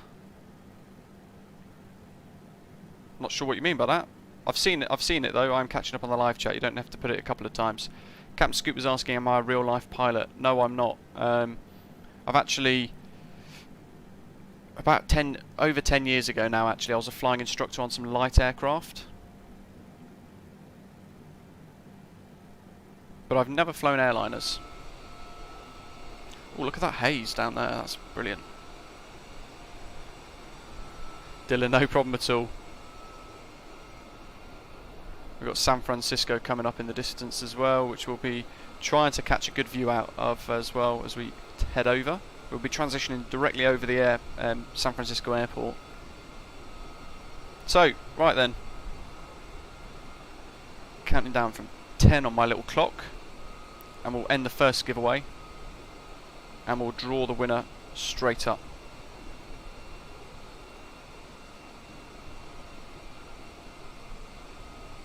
$102 entries, there we go, and the entries are now closed.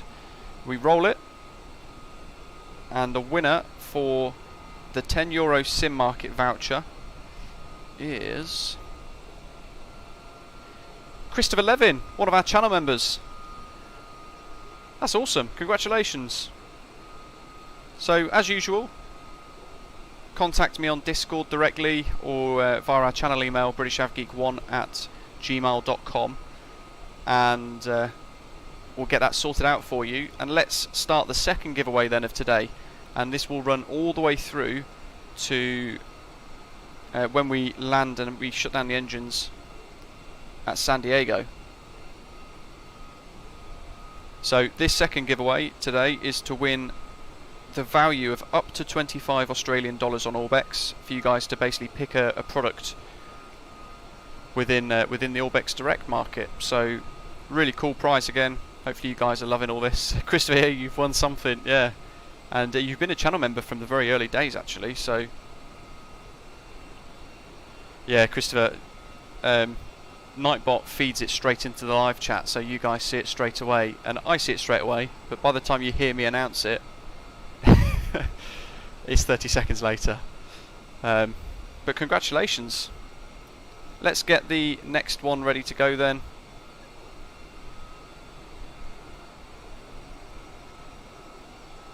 So our second giveaway of the day will start from now, and it's again a nice easy question for you guys. You've got to hit subscribe down below, of course, and you've got to answer this question to win an ORBX Direct gift. Up to $25 Australian to spend on ORBX. Which US state is San Diego in?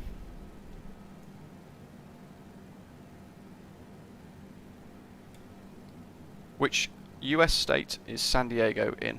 You've got to answer that.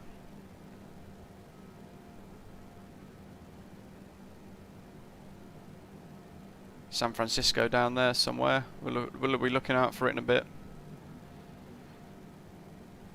So as always, pop your answer into the live chat today.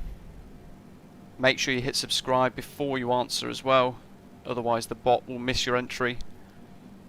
And we'll keep this draw running all the way until shutdown on stand in San Diego, my favourite place in the United States.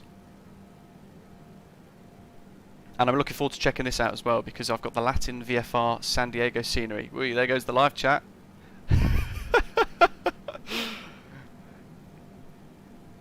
Theo, I can tell you it's not in Mexico. And Bluescast, it's not in Peru.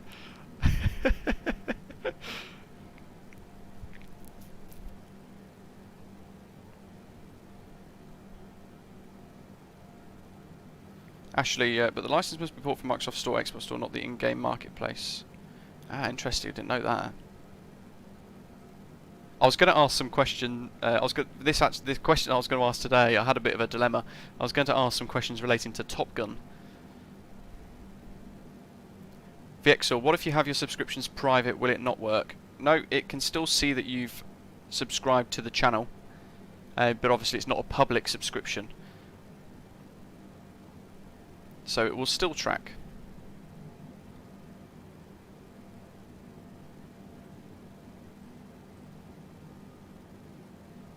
And in fact I can see that it is ticked, so VXL, your entry is in.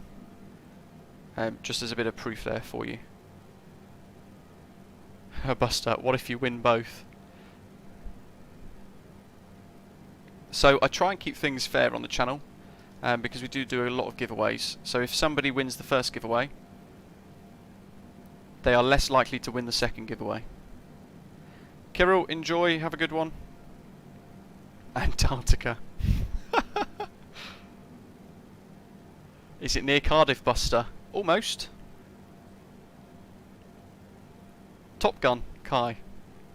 One of the best films I've seen over a couple of 100 times.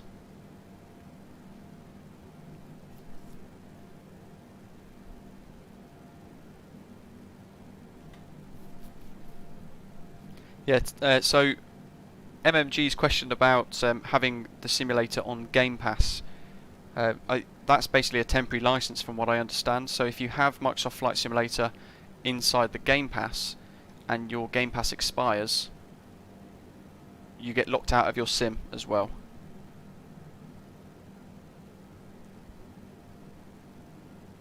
So you have to purchase it. I recommend via the Microsoft Store. Wowzers, look at this. I can't even say the state name without giving you guys all the answers. But I love it down below. A great part of the world. If you know where that part of the world is. Wink wink. Rami, sorry, good question. Tony, you could probably add a 0 to that, to be fair. Rami, yeah, I did see your question earlier. Sorry for missing out and not getting back to you. So, will you be getting your CPL or IR anytime soon? No. So, one of the things that I would really love to do actually behind this channel is use some of the tips, the donations that you guys put, that you guys send to me.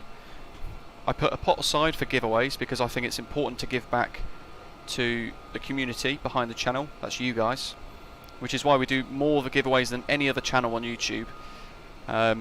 But I'm also trying to put a bit of money aside so that I can get my PPL back, and I can do all of that, get my private pilot's license back, and maybe continue that to CPL, IR, and everything else. There's Beeline Pilot up there still flying along. If I do my PPL training again, what I will love to do, I will buy a GoPro camera and I will stick it in the cockpit of the aeroplane, and I will record all of my flying lessons and put them on YouTube for you guys to watch. But again, that's looking into the future. But as an idea of what I'm looking to do in the future for the channel, as well as all the flight sim stuff for Microsoft Flight Simulator. MMG, yeah, get your PPL back. So it's really expensive, if I'm honest. It's around about £8,000 to £10,000 to get your private pilot's license in the UK, but you've got to also pay to keep it up. Looking down for San Francisco, further down the coast. So you've got to fly regularly to keep your private pilot's license in date. You've also got to pay for all of your other stuff like medicals and everything else. So you could be still spending a couple of £1,000s a year just to maintain your private pilot's license. And the problem that we have there is it's exceptionally expensive anyway. Slaven, hello! How are you doing? Absolutely loving it, and loads of guys watching, loving the Heavy Division mod as well, of course. Like the last time we did the stream with it as well, so really cool. Beeline pilot, yeah, you could be my fighter escort for the next trip. Dylan, thank you very much. Yeah, not too far to go. San Francisco, sorry, is just off down there, under that cloud actually, I think. Buster, yeah, basically I'll have to start again. And I've not flown in real life for over 10 years, so whilst I've kept my memory fresh in the sim,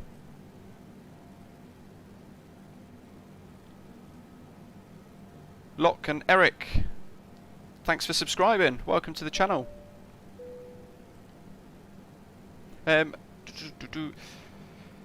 Slaven, as I was saying, in relation to the Heavy Division mod, I've not had any problems with the VNAV.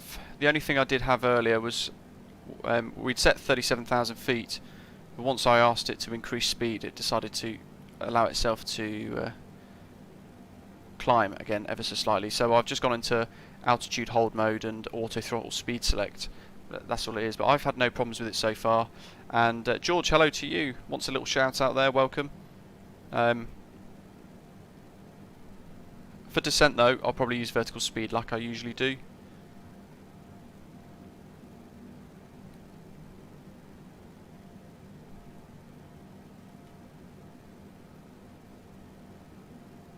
How confident you, Van Raj is saying, how confident are you flying your aircraft on VATSIM? Very.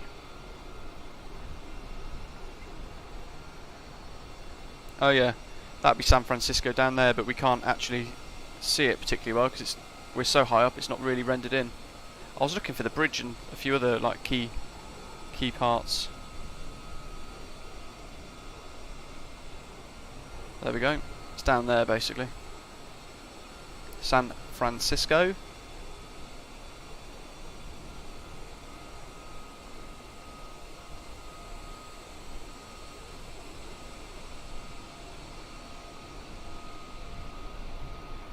Van Raj was asking, how confident do you feel flying the aeroplane on VATSIM?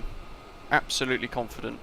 I love it, and I've done. This is the second live stream that I've actually done on the channel using VATSIM. So we did a stream a week and a half ago. We went to Athens from London Heathrow Airport, and we had a wonderful 3-hour flight in the Heavy Division 787 to Greece. Loved it. We had no problems at all with it as well. Rabowdy, hello to you.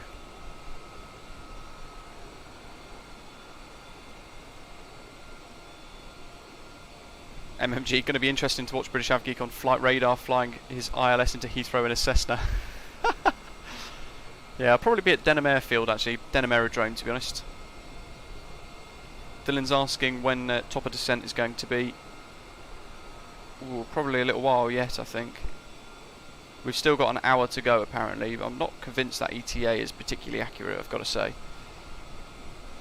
Pete had the same problem training for his PPL. I honestly never appreciated the true cost of balancing the cost and frequency of training and ran out of money very quickly, and that is part of the problem. You've got to be able to commit the finances for it and then keep it up as well. You've got to maintain your license, so you've got to do your You've got to fly regularly enough as well to maintain your license, keep it active. Ah, there's San Francisco. Lovely. And we can see the Golden Gate Bridge as well.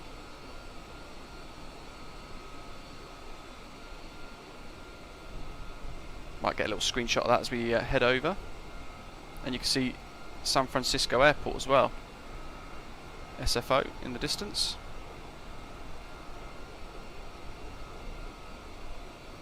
Axel, yeah, we've last time I flew London to Heathrow, we didn't have any problems. I don't anticipate having any problems either today, so I think we're going to be okay. I love the mod, and Comey knows how much I appreciate all of his work as well, of course, and how much I support his project. It's lovely to be able to fly the 787 again. It's so, you know, it makes such a difference to the sim. Beautiful San Francisco. There's SFO down below. Let's try and capture this little screenshot here. Taser, I'm a PPL2, had a great difficulty in career training. Last year I started to go commercial after renewing PPL, 7 years away, invested in retraining only for COVID to re-erase it all. Yeah, and it's a gamble at the best of times without there being an international pandemic.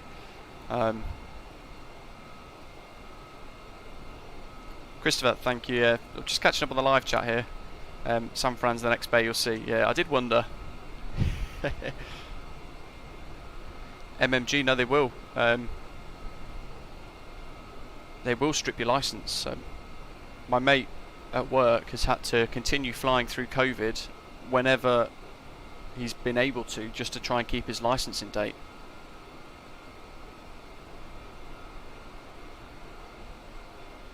Rami, yeah, the 787 is a bit hard on performance anyway, sadly, and it always has been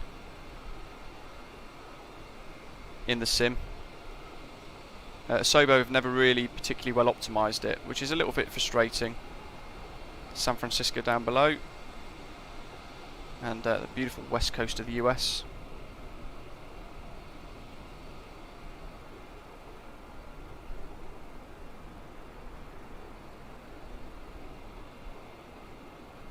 And this doesn't make it any worse, I've got to say.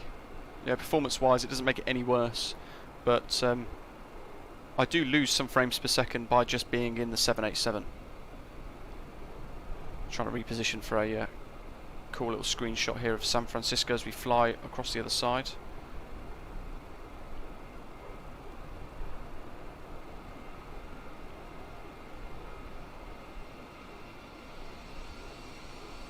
Love this aeroplane. I love being able to, you know, actually use the Dreamliner again.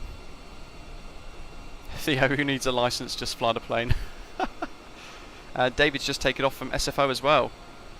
I'll be looking out for your nav lights down below then, if that's the case. And yes, as Axel's saying there, Comey's working on VNAV improvements at the moment, so whilst it does have a slightly improved VNAV logic, it's still predominantly the default Asobo logic, so it's quite raw still, which is why in my tutorials for this you guys will see that I'll descend in vertical speed mode as we get a bit closer towards San Diego. Let's make sure we recenter that heading bug just in case LNAV drops out. Sam Keys, no, let me find the link for you actually, hopefully that will help you out quite nicely. There's a experimental public test branch that's open at the moment, and you guys want to download that. I'll put the link to it. It's a direct download link in the live chat, so you guys will see that. And that has got all the functions that we've got here, and all the functions that I've covered in my 787 Heavy Division tutorial series as well. I've basically done 4 little episodes, and there's a 5th one going live tomorrow, showing you guys some of the latest updates.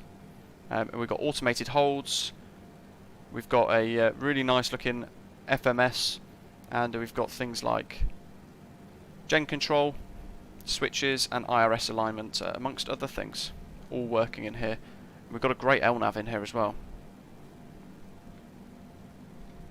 MMG, no, not today. David's at my 5 o'clock low. Let's try and catch him. Let's see if we can catch him in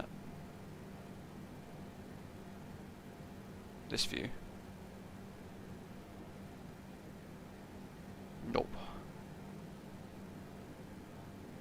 Could well be below the engine cowling, to be fair.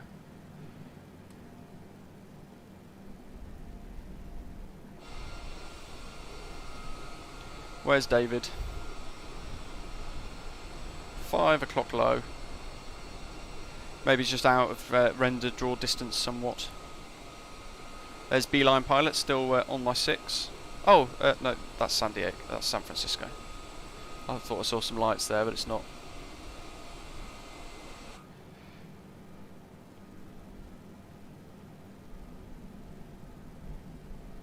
No overtakes today, MMG.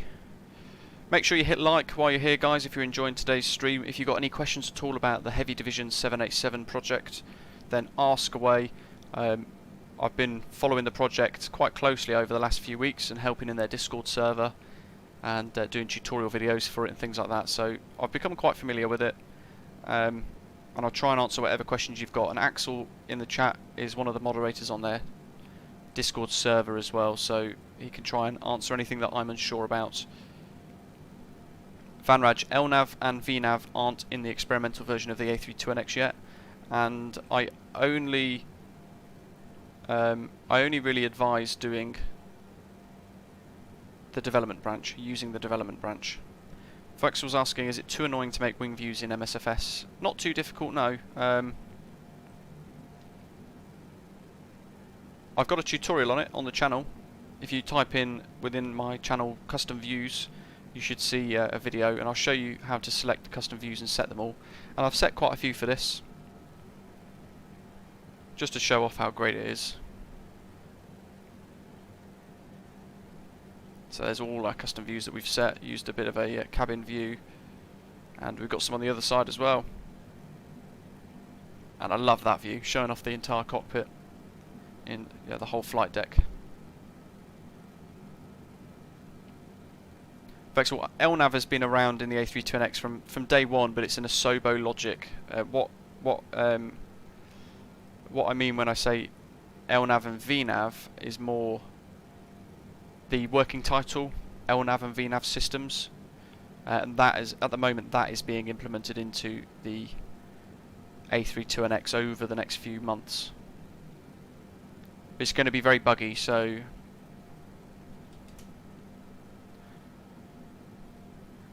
Coops was asking, what's the Discord link? If you want my Discord link, then type in !Discord into the live chat, and I'm just working to get you guys a temporary link for invites to the Heavy Division Discord server, and within that you can get all of the latest updates.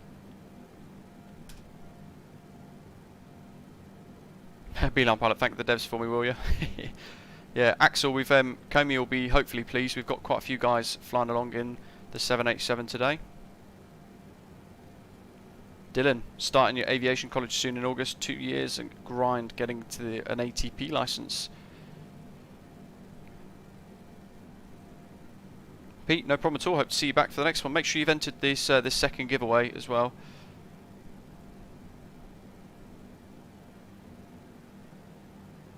Look at that down there, beautiful.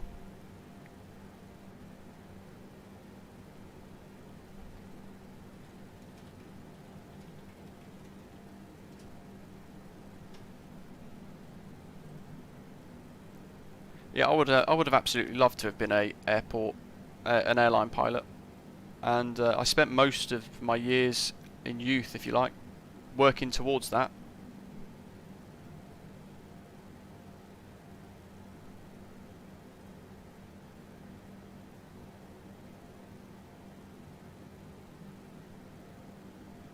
But it's just extremely expensive. Liam was asking, how do you plan your descent on this aircraft? It's easy on the A320, which has the open descent 3 degree, but this does not. Correct. So it's got a bit of basic VNAV functionality, and hopefully you can see it actually. There's a little green circle here just after Otis, which is within our star, funnily enough, and that is our top of descent marker. It's not wholly accurate, but you can use, and I'll put it into the live chat again, you can use a free website called descend.now.sh. And what you can do is you can punch in your altitude, so 37,000 feet. I'll go through the whole thing now actually.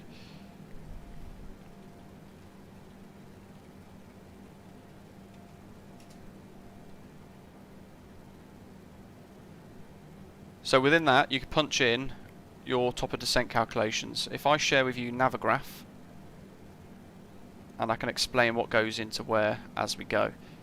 So, destination, KSAN, charts, star, HUBRD 1.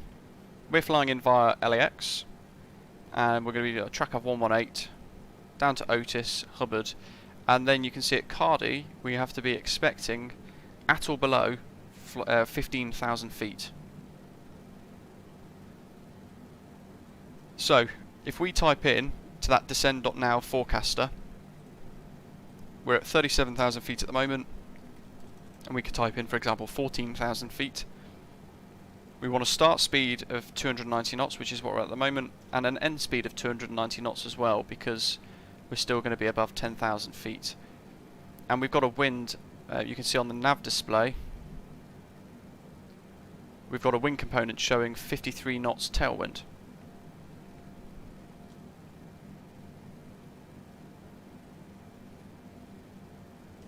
So we want plus 53, and we want a 3-degree glide slope, and it's telling us that we're going to need 1,820 foot per minute and 80 nautical miles to get from 37,000 feet to 14,000 feet. And with that in mind, we can just use the legs page to work out how far we've got to the next legs and things, to try and just work out as best as we can when to descend. 2 was asking, do you think I should buy Microsoft Flight Simulator? I love it. I think it's fantastic. Yeah, MSFS. I've got Premium Deluxe, so that we've got the Dreamliner, and I've got some other scenery as well. So within Premium Deluxe, you have things like Heathrow Airport, handmade and things. And they're not particularly great, but it's better than the default versions. But yeah, I think you should buy Microsoft Flight Simulator 2020, most definitely. What version you buy is entirely up to you. Lots of people have gone for the standard version, but I've got Premium Deluxe, and I quite like it. I don't mind it, especially now we've got the Heavy Division mod, because it means that I can enjoy the Dreamliner for the first time in almost a whole year.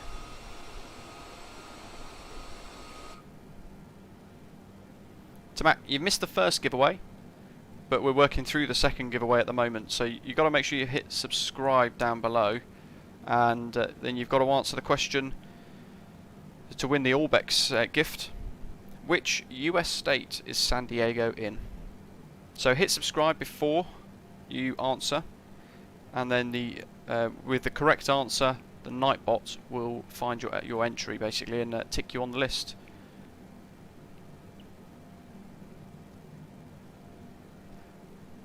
Let's have a little look at the METAR, shall we? METAR KSAN. Winds are calm. Overcast 15,000 feet. 16 degrees Celsius. Dew point 11 degrees. And altimeter 2995. Captain Rick, hello to you.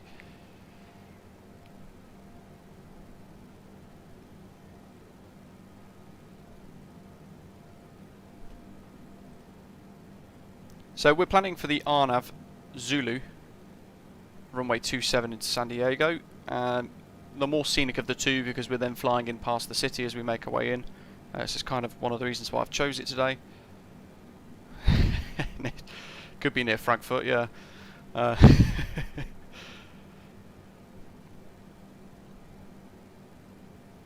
Alexa knew the answer. So, let's look at Navigraph to go through. While you guys are answering away for the giveaway, we'll just go through what to discuss for this HUBRD 1 arrival into San Diego. So the transition level in the US is 18,000 feet, or flight level 180 on the way down. We're going to fly LAX, Otis, HUBRD, and then at Cardi we'll be well into descent at this point, down to 15 or 14,000 feet, and we're going to be tracking this Mission Bay VOR. Which is just north of the airport itself.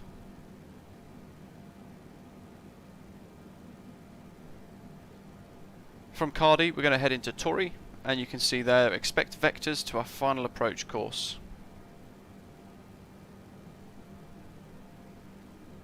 for the RNAV Zulu on RMP runway 27. You can see Mission Bay VOR there. We're then going to be breaking off and flying to Clom, Jade, Cat DG, Corsana, Saye, half of these I don't really know, and then Rebo down to runway 27. And the central business district, or the centre of San Diego, is to the left as we make our way in, so quite a nice little approach. And you can see here Saye 3200 feet, Sigi 2700 feet, a little step descents as we go. Reno is our final approach point, 2000 feet with the final descent. Minimums at the very bottom of the charts, folks. MDA of 617 feet, or decision height on the rad out 600. We're going to go with 617 as an MDA today, and because we're in a Dreamliner or a Boeing 787-10, which is the super stretch version, we're a category D aircraft because our final approach speeds are a lot higher than some of the smaller aeroplanes. So there you go. We're going to tune the Mission Bay VOR of 117.8. That's going to be important for us. But we also need to track this information here as well. So for missed approach, climb to 2,500 on a track of 275 to SARGs and hold. So basically fly a straight line out to SARGs. I'll have to add that in absence of a flight plan manager. We'll have to add that into the FMS, and then we just fly a hold there if it all goes Pete Tong. Now, RNAV in Microsoft Flight Simulator is Konishiba, Captain B. RNAV in Microsoft Flight Simulator is notoriously poor, so it is very likely I'm going to have to fly it in myself. 2 was asking, am I using a keyboard or a yoke and throttle? So I've got a T-Flight Thrustmaster HOTAS X full flight kit. So I've got a stick, a throttle, and some rudder pedals as well, which is quite cool. Hello, I'm Japanese. Konnichiwa. Hope you're okay. Love Japan, one of my favourite places in the world, and I've been to Tokyo more than 50 times. Actually, thinking about it, wow. Absolutely love the country. One of my favourite places in the world, most definitely. Elliot B is asking, yes you can. Good question. Yes you can. Make sure you're back in time for the draw, of course. I used to stay in Yokohama quite a lot, so whenever I visited Tokyo I was always in Yokohama, staying in the Royal Park Hotel.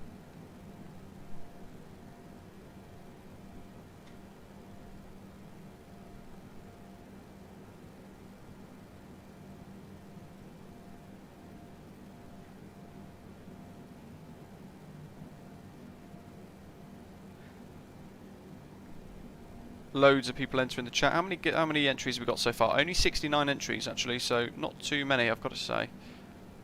Always a good chance for you guys to win a prize on the channel. And I can tell you the answer is not Frankfurt.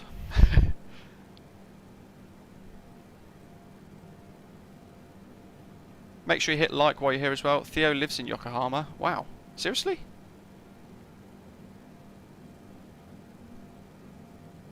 So you'll probably know the hub near the train station, the hub, British pub.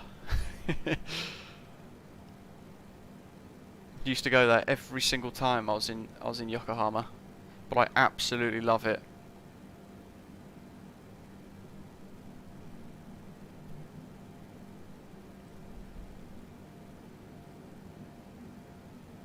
Vanraj, use your racing pedals as rudder pedals. So if they work, that's pretty quite a good little idea actually, and it saves you spending extra money. Mark Gamer, hello to you.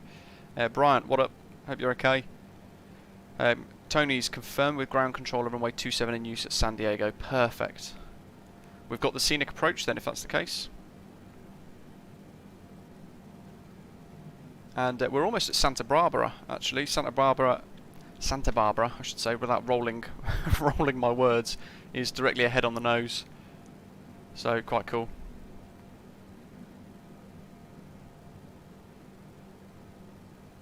Yeah, ground speed of 535 knots. So we're doing Mach decimal 85 at the moment, which is quite cool. Ah, you're a fan of Narita. See, I prefer Haneda.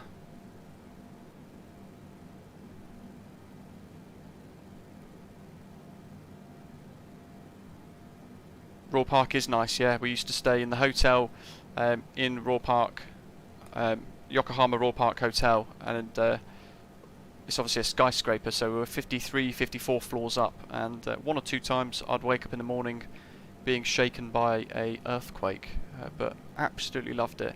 I never had a bad experience in Japan. Such a stunning place, really nice people as well.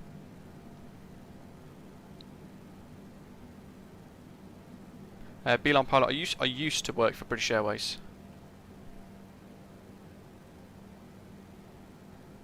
Theo thinks Haneda's greater than Narita. I completely agree. I love Haneda. All about Haneda. It's a lot closer as well. A lot closer. 707 liner wants to check out the skiing in Japan. I've heard it's quite good, but never gone myself. Never tried it. I'm looking to go back to Japan over the next couple of years actually, and take the missus. So she can experience it, and I'm hoping we can time it so that we can see some sakura.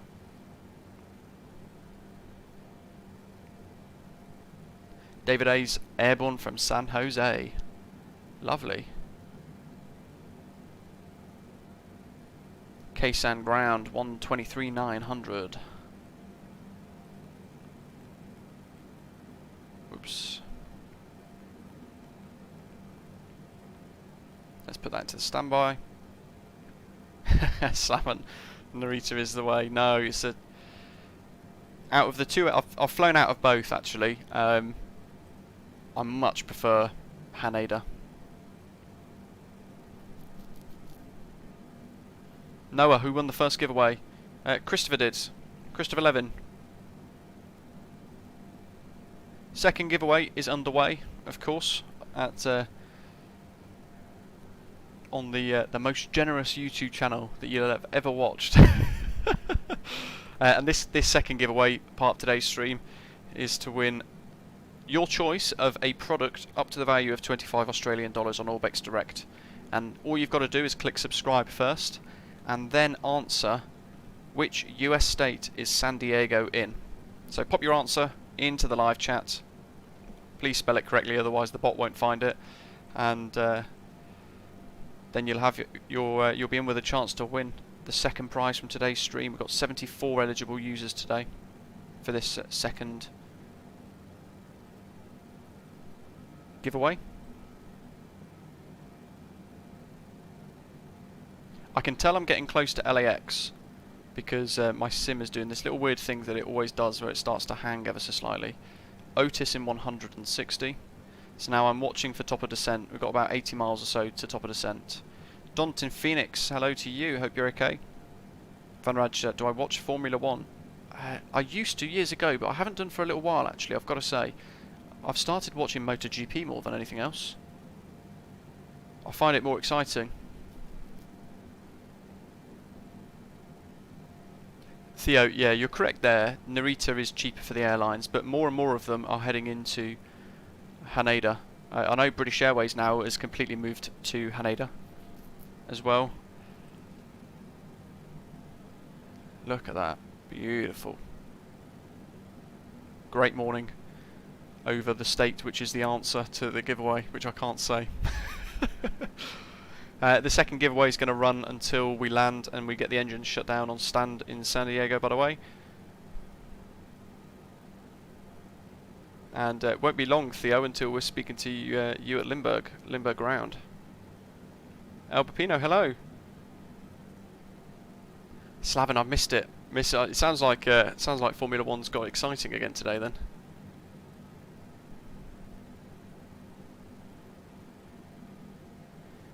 The livery creator that made our fantastic channel livery onto the Dreamliner, by the way, thanks to drawings and bits that I've sent him, is Frex, who makes the British Airways livery for the Dreamliner as well.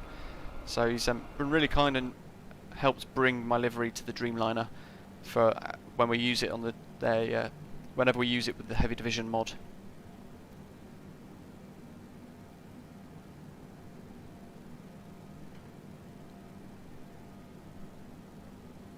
George, indeed, yeah, we're nowhere near top of descent yet. Dark Fury, would you fly into LAX if the real world traffic in MSFS created the same amount of traffic as real life? Yeah, definitely. You know what? I'd love to see it on VATSIM. I'd love to see absolute chaos on VATSIM. The problem is, LAX is just so badly optimized. It's one of those handmade airports by Sobo, but it's just so badly optimized that it just destroys performance.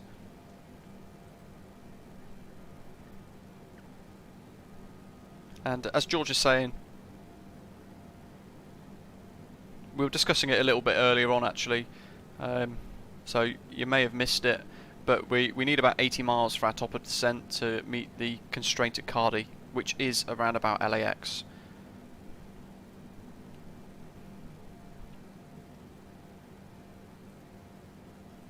Santa Barbara on the nose down below, just down there. Out of the two routes today, I think this is definitely quite scenic.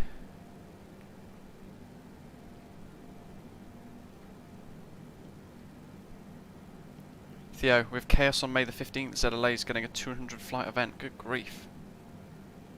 That is going to be busy.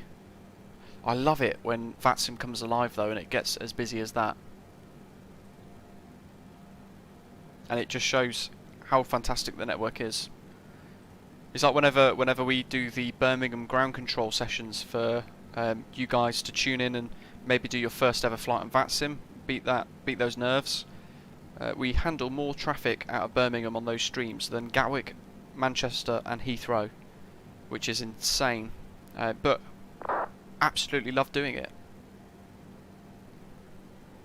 And I'm trying to do it so that we maybe do 2 controller sessions within a month, so we do twice a month. We will go to Birmingham and do some ground control and try and get fully staffed ATC there for you guys. Eventually, what I will be looking to do is do some at Manchester as well, Echo Golf Charlie Charlie, and do a bit of twin runway ops. That would be quite cool with all of our controllers and things. Remembering the Boeing, turn your heading knob as well.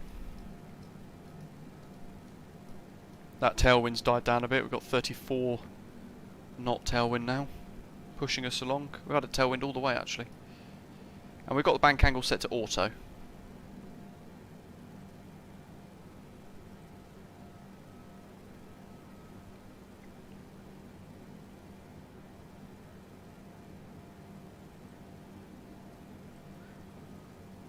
Trying to find David. He's departed out of San Jose.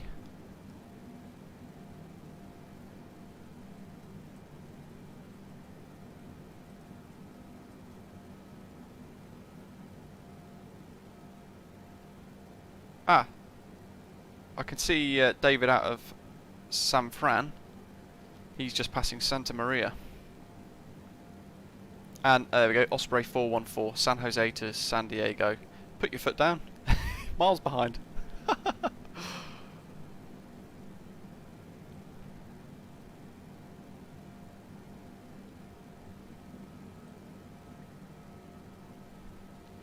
Van Rij, yeah, Manchester's a great airport, and if you guys haven't seen the scenery for it on Microsoft Flight Simulator, I really recommend you guys checking out Mako Simulations.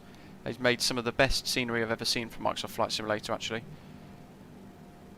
And George, yeah, KSAN's ground, it's Theo that's in the live chat actually manning it up for us. Christopher, have I been thinking about trying Pilot Edge? You know what, I'd love to, but it's so expensive, and I just can't justify the costs. I'd have to fly in the US a lot to justify it as well. But I love VATSIM, and it means that you guys can all fly along as well. Yeah, Theo, off the runway, ramp via Bravo, so very short taxi instruction for us. LAX, dead ahead. Just through that cloud there.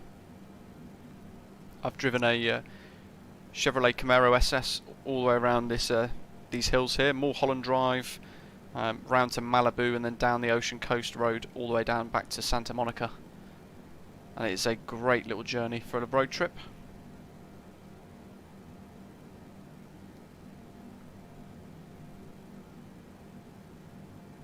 Fire Falcon, 2 engines, wrong paint. Yeah, same about the icing. Beeline pilot's still stuck right behind us there.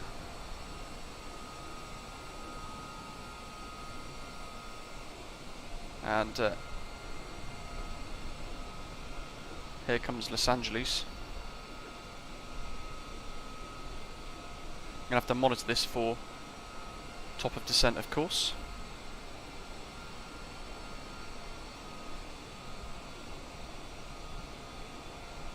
'707 no problem at all. Have a good one.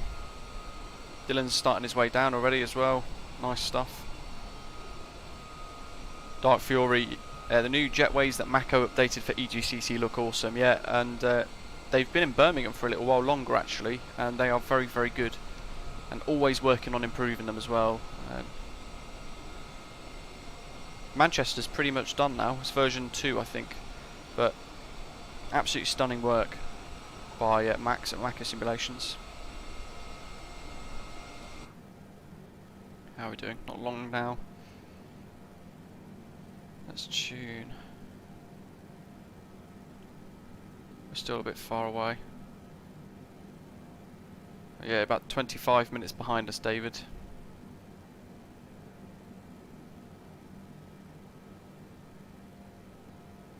And probably increasing as well, because we're obviously doing Mach decimal 8.5. We're blasting away from you. XO, hello. Make sure we've got that centered heading bug there.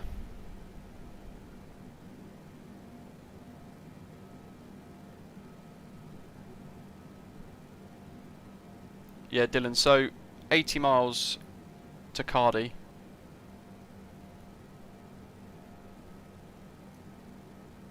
Is roughly where our top of descent is, with our wind and things like that. And that's achieving a 1,800 foot per minute rate of descent as well. So, coming towards the tail end of today's flight, and the second giveaway is still open for those of you just tuning in. Make sure you hit subscribe down below, and then you've got to answer the question correctly. Which US state is San Diego in? And for the second giveaway, we've got the prize is that you guys get to choose a product of your choice up to $25 Australian on the ORBX Direct store, and I will gift it to you. So, great little prize. Working through the little pot of money that I've got to one side from the channel to run all these giveaways for you guys. So I hope you guys love them. Make sure you hit like if you are enjoying today's little live stream. Beeline pilot's done well. He's literally been exactly behind us all the way.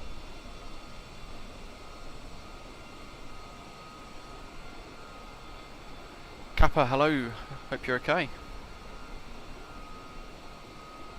And if you guys want the official British Av Geek channel liveries, you can download them for free via our Discord server as well. So just hit !Discord as a command in the live chat, and the Streamlabs bot will provide you with the link. We've got loads of aircraft in the fleet now. Is there a phonetic for BVX? Yes, Osprey is our channel call sign. Let's prep this.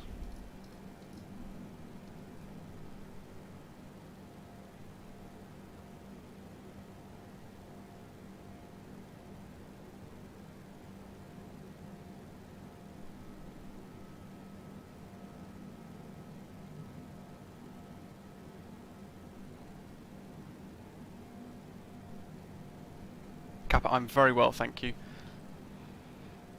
80 miles to HUBRD, or HUBRD I should say, sorry, not HUBRD. Bloody tourists. Right, we don't want altitude hold anymore. Jean-Pierre in the Netherlands, hello to you, welcome to the channel. So you can see our VNAV top of descent marker here, but that's imported from SimBrief in a way, and it's never accurate, so you do have to work it out a little bit. And 1178, make sure I've got that into our nav rad page. Nope, 1178. 1.8 for Mission Bay, and we're tracking that VOR now. Good stuff. 100 miles to Mission Bay. There's our countdown on the nav display. And we're at top of descent now. So, altitude, hold, we've got VS mode. And descending. Just as we pass Los Angeles. Which is down below through that horribly pixelated cloud. I'm trying to bring you guys a view. There's LAX directly below.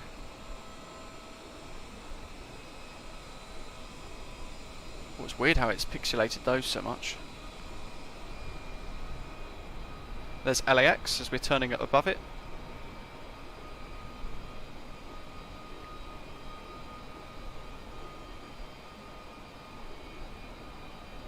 And around about 30 minutes to go now, I think, max, until touchdown. As we're following the coast all the way down to San Diego.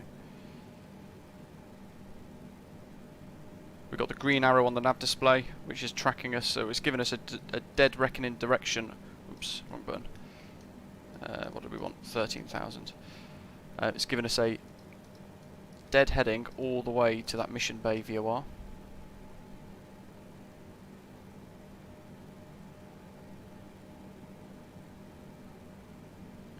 Chris Thomas, what system spec and joystick are you using? Have you tried this sim with VR yet? I haven't tried it with VR, no. My system probably wouldn't take it, to be honest. Let's get a bit of the City of Angels down below in, shall we? Let's get a wing view of Los Angeles.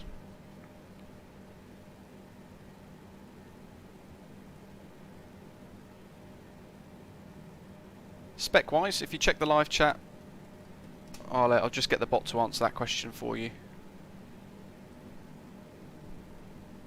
And I don't think it will work particularly well with VR, so I've not bothered with it yet, to be honest.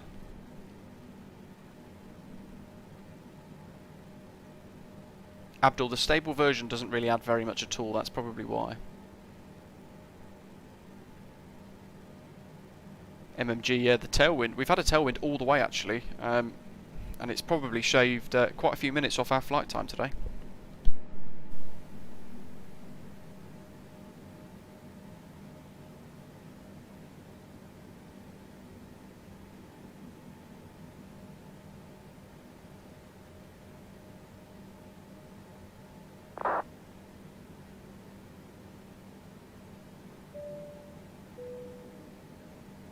Well done on supporting Heavy Division and the Dreamliner. Keep it all going. Onwards and upwards.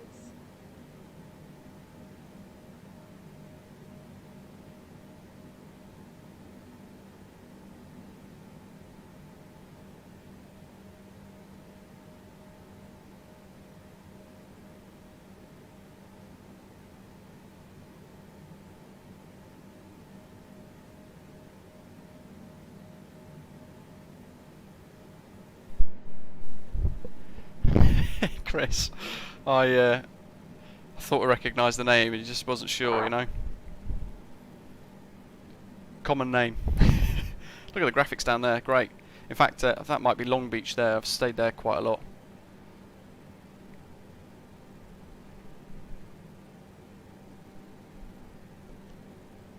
MMG, I have no idea.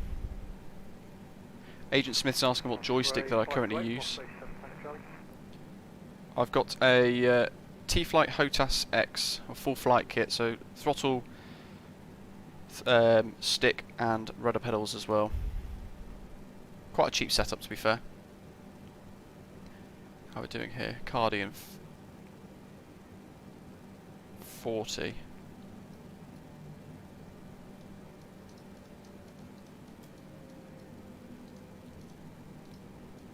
Let's do 270, let's target that. And we want our METAR for KSAN. Winds are variable at 4 knots, overcast 1,500 feet. Altimeter 29906.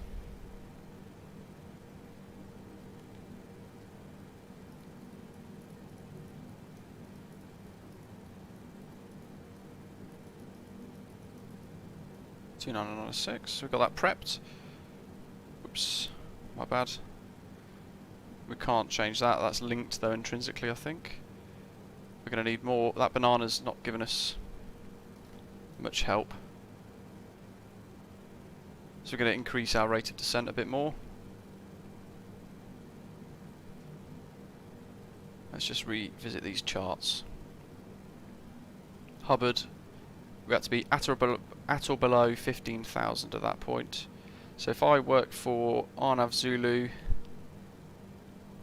going to work for continuous descent down to 5,000, I think.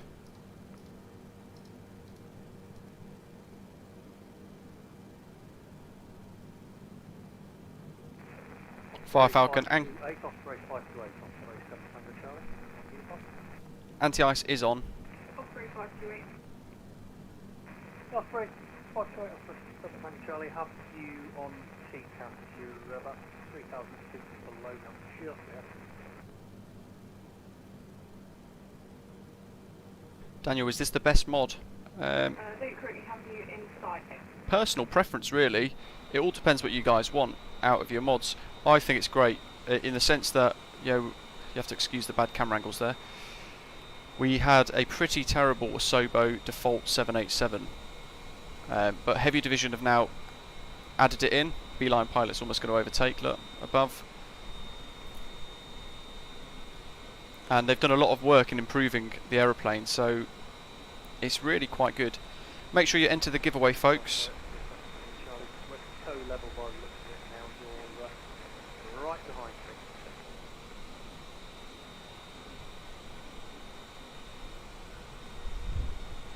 I'll go into a cold Osprey 528. So to win up to 25 Australian dollars to spend on ORBX Direct, you've just got to answer the question, which US state is San Diego in? It's one of my favourite places.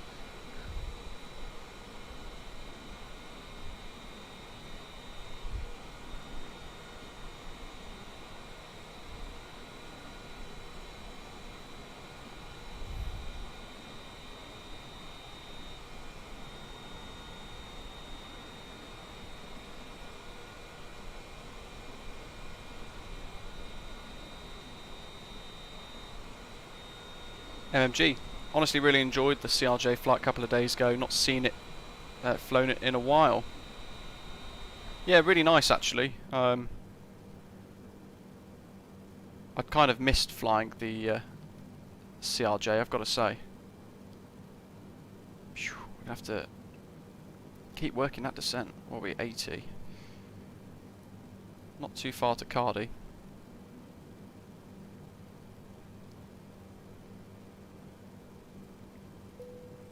Forgot to turn them off after that turbulence.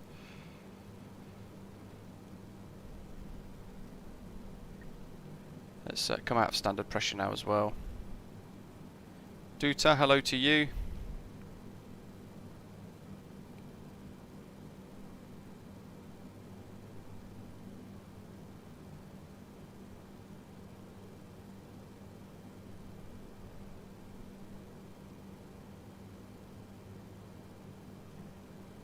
Matthew T, hello. Hope you're okay. In your part of the world, for this stream today, over in the States. Cardi Torrey. So passing Cardi now. We are a little high. So the top of descent calculations were off. Lindbergh traffic, Osprey 7 Tango Charlie, HUBRD 1 arrival, Clommen transition to the RNAV 27. Just coming up on Torrey.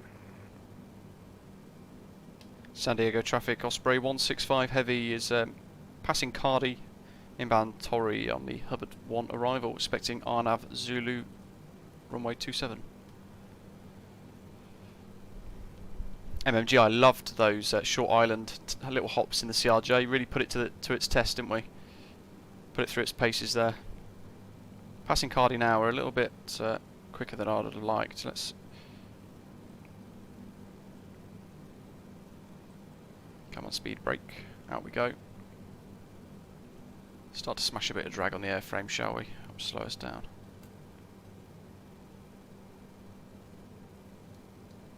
And we'll target 3000.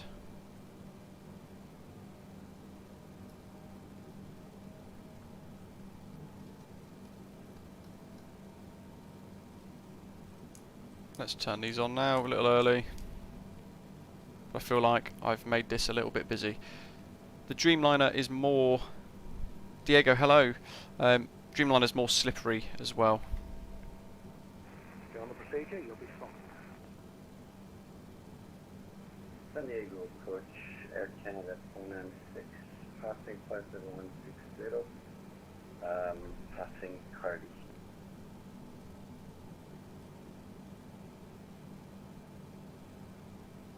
Let's see what we can achieve here if we bring back some of these, the speed brake setting a bit.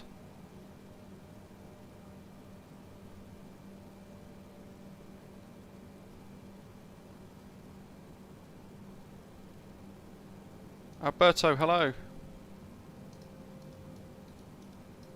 So to enter the giveaway, guys, you've got until we land and we get those engines switched off on stand. And you've got to answer...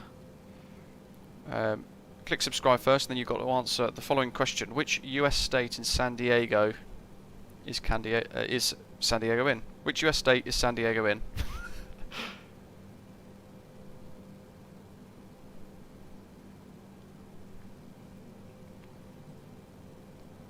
And when we land, we're going to be checking out the fantastic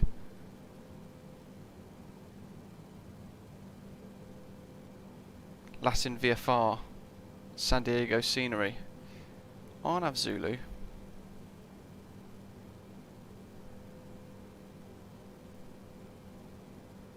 Interestingly, we've got that in, and that's not really looking correct. So the nav data is not correct. Let's go to heading select. We're going to have to vector ourselves into this, I think, because I'm missing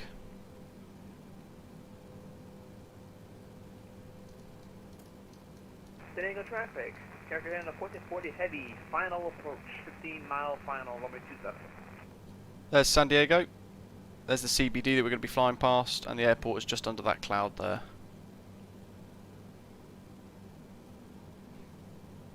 Interestingly though, the nav data seems to have not gone in nicely.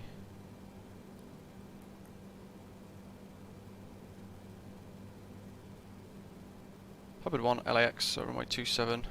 Yeah, it just doesn't obviously like the RNAV, so it's giving us RX27. But we've not actually got the RMP waypoints, so this is going to be a total guess on the way in. Little ship down there, look at that, love a bit of San Diego. Whoops.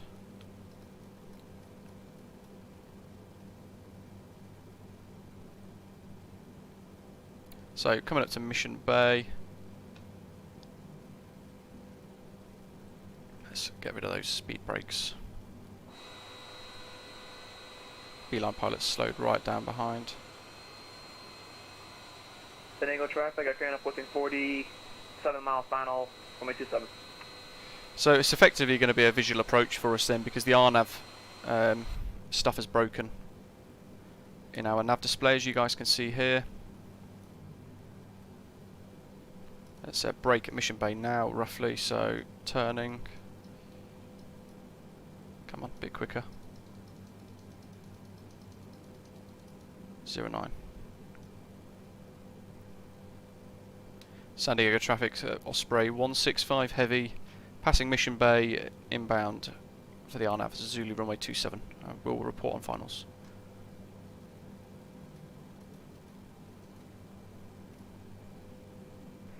A little bit of traffic, Osprey 7 Tango Charlie 10 final RNAV. They are on. They're all on. There's Tony. There's the LatinVFR San Diego scenery down below, and that looks incredible.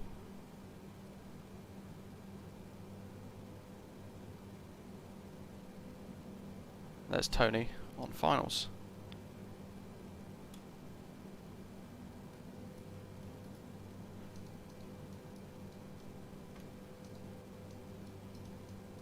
Bit of speed brake to help slow us down, I think.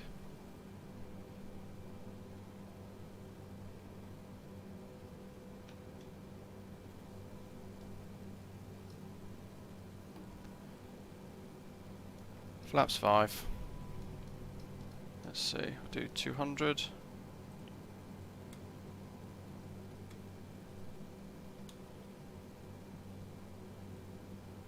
Through the cloud.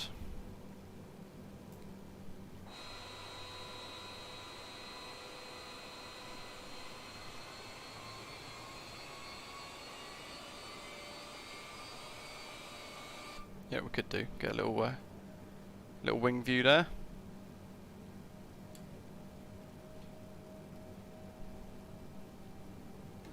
Next stage of flaps.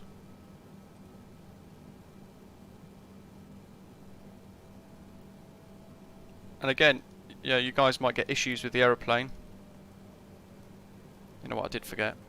Init ref approach, and we'll go flaps 25 for arrival. 163. Staying on traffic, I can afford to 40 heavy, wheels down, runway 27, vacating on Delta. Taxiway. Yeah, vacating on a taxiway. Get terrain. Because there's a turn at Cat G that could affect us. And then it's a 3.5 degree glide slope, but we don't have track FPA in this. So we're just going to have to work it out. Ground speed, I'm going to say 160, so 1,000 foot per minute. Sam, yeah, it's more of an issue with yeah,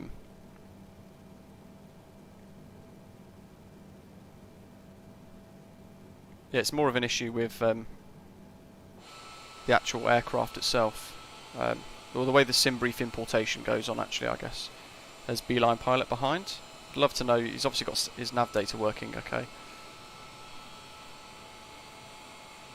We're going to start our turn in a second. It's a shame I'm having to vector this. Let's get that collar all the way around to 30 degrees.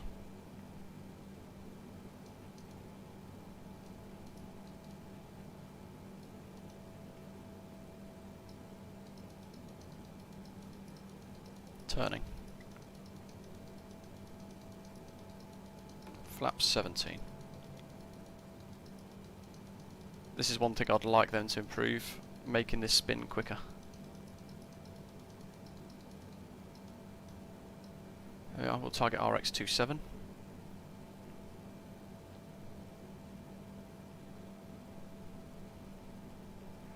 Osprey Flight 3 passing Mike Zulu Bravo and report on final.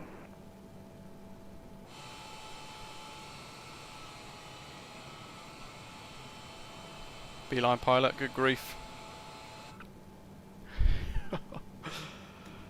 Next stage of flaps.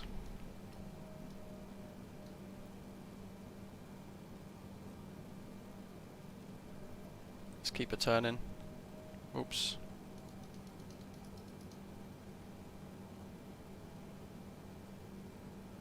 David A, love San Diego, likewise. One of my favourite places in the States. But we're flying in for a visual approach effectively. Chris, I was using the mouse wheel, but it's not as quick as I'd like it to be. Auto brake 2, speed brake arm.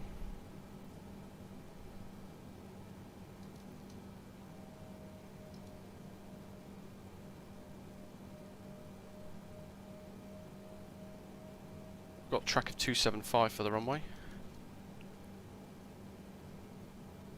There she is.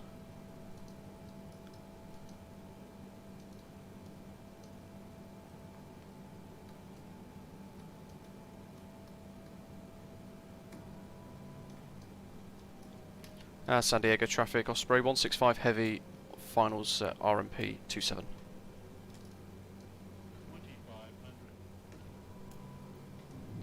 2500 gear down.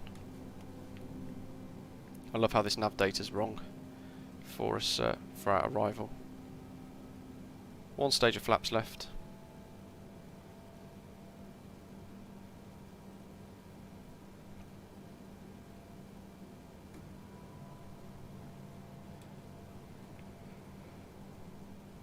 So we've got the HUBRD arrival transition via LAX for the RMP Zulu runway 27, but as you guys saw, interestingly, we didn't actually have it in accurately in the sim. It's just given us RX27 instead.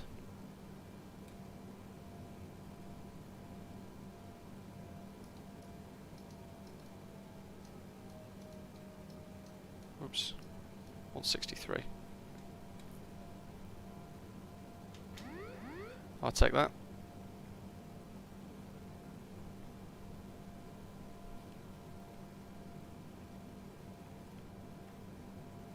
While I remember.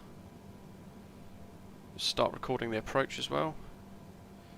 Gear down and locked. Auto brakes on 2. Speed brakes armed, and everything else is good. Record on the flight recorder. And I can see we've got, I think, 3 or 4 white. Let's just allow that rate of descent to come down.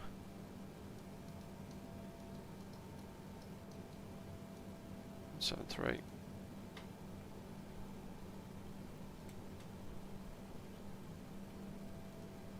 And auto throttle my throttles.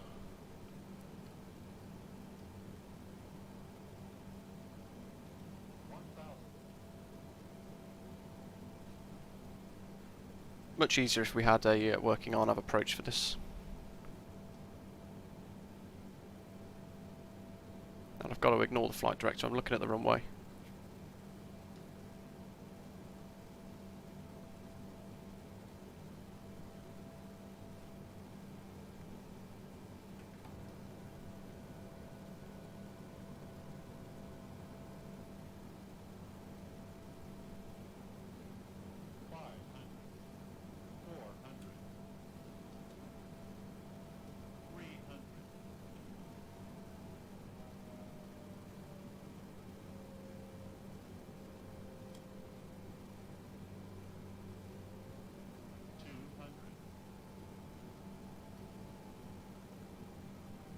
Looking to the end.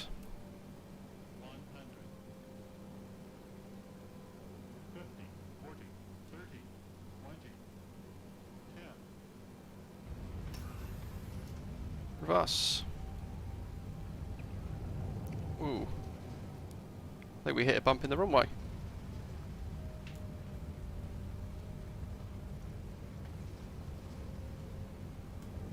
And it didn't have reverse thrust. For some reason it went to toga.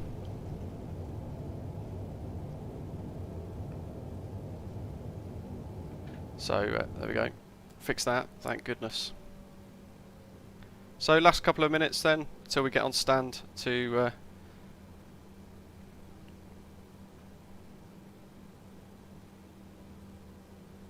get entered into our prize draw for today, our final prize draw. As I'm trying to multitask and taxi off the runway. San Diego traffic Osprey 165 is vacated at Bravo 9. So you got to answer the question. What is the... Which US state is San Diego in? Yeah, that was a close one, wasn't it, Theo? Bizarrely, it went to toga. Which you didn't want.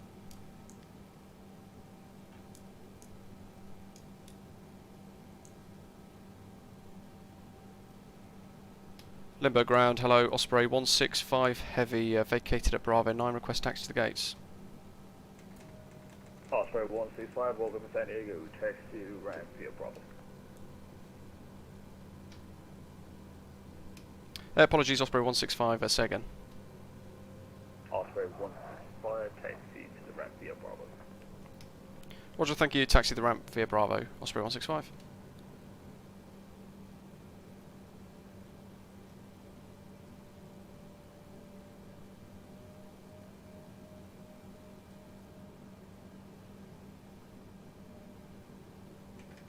Bring them flaps in.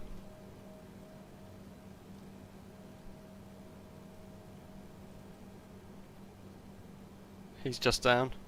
That's jammy, isn't it? Oy, oy, oy. You know why my my reverse thrust didn't work when I touched down? I realised I was in the CRJ last and I still have that profile selected, I think. So when I selected reverse thrust, which is what I normally do, actually in the CRJ it's different for me as a keybind. And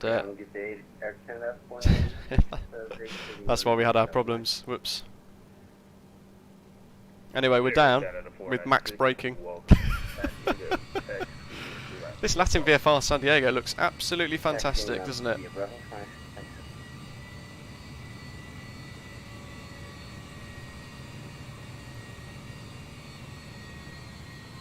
Love it.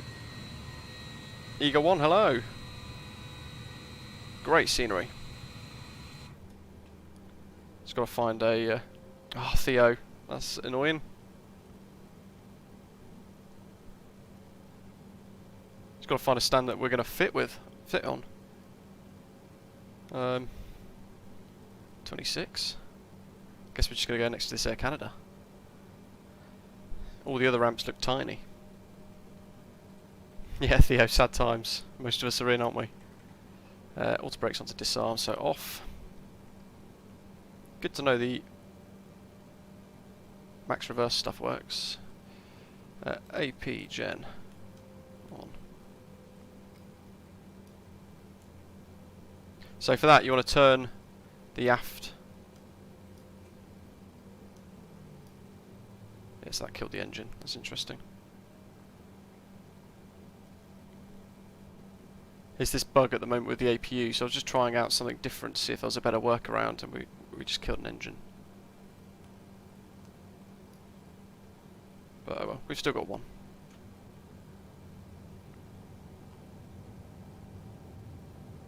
Is it the Mr. X6 scenery? No, it's LatinVFR for Microsoft Flight Simulator. You know what, for ease of use, so I'm going to go taxi to this ramp here. Just because I've killed the left engine, so it's difficult to turn to the right. System. After all of that, we still don't have APU. This looks like a heavy stand for us anyway, doesn't it?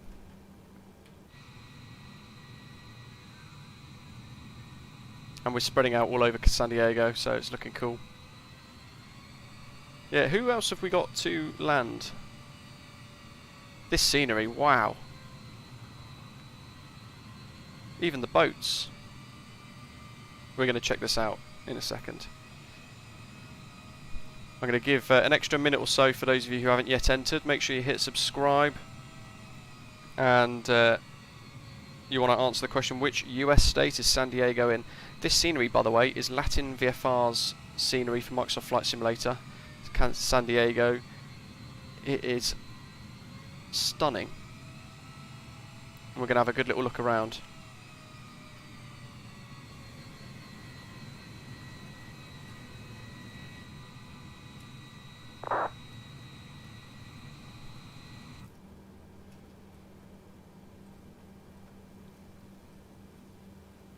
We got the APU fired up.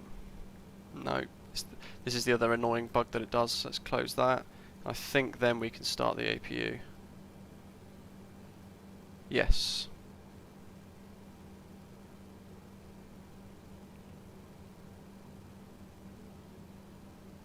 Elliot, it does make some of them more operative, yes, but you've got to download the experimental branch. Once the engines are off, in a second, we'll stop the giveaway. However, I just want to go and check out the scenery. The cargo area down there, United Cargo, Delta Cargo, Southwest Cargo, Hawaiian. Wow, look at that. I knew this was a good scenery, but good grief. Coronado over there, where Top Gun School is. They even put the hotel in, look, the Sheraton. Bit of low res, but you don't need to look that far ahead really. And the marina. There's the naval base. This is incredible. Look at this. This is so good. Oh, someone's coming in on 09. Screenshot time.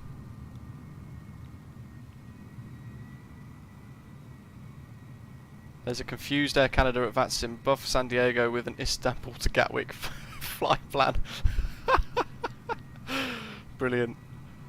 Is he confused more, or is the is actually the controller confused?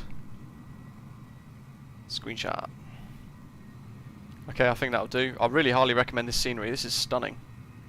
There's Tony off in the distance over there. Tower almost landed 2 aircraft opposite direction on the same runway. Good grief. Who's had to go around then?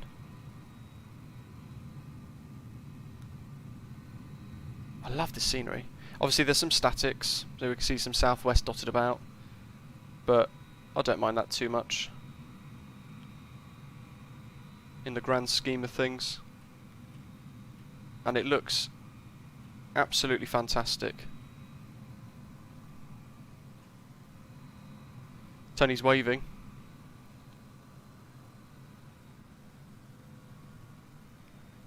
You're doing the old light flash. I've still got the engines on, so the draw's still live. Look at that. There's Tony in our channel course, channel livery.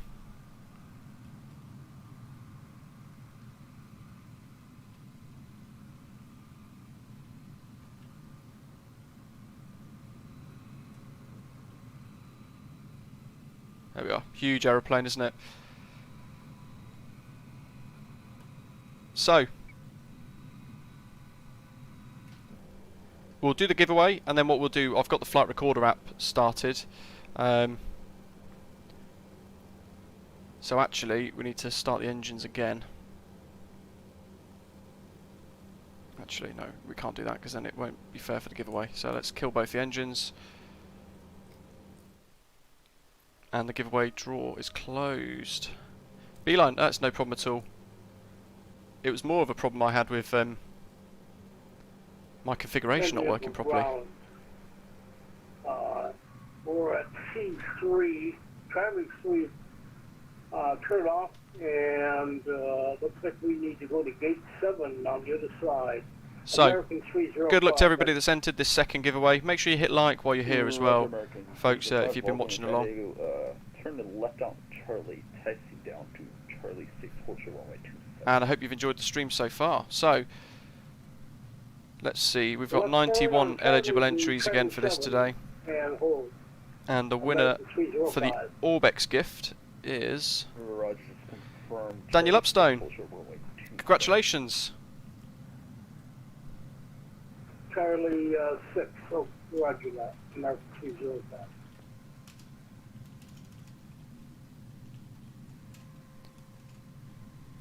So make sure you contact me via the channel email or via Discord. It's probably the easiest to get us on Discord. And claim your ORBX gift prize. Let's have a look at Volanta. I know you guys love. Well done to everybody that took part. I hope you have enjoyed it today. We'll have a look at our flight in today with our touchdown. Didn't do too badly with the vectors there with a little downwind leg. And our touchdown minus 33 foot per minute at 1.09 G. God, Lurpak. That high quality butter right there.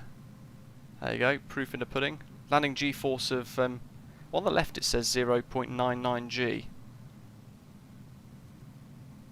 But on the right it says minus 33 foot per minute. So I'll go with the one on the right. Oh, hold on, we've got two different touchdowns here. We'll go with that one, that looks better.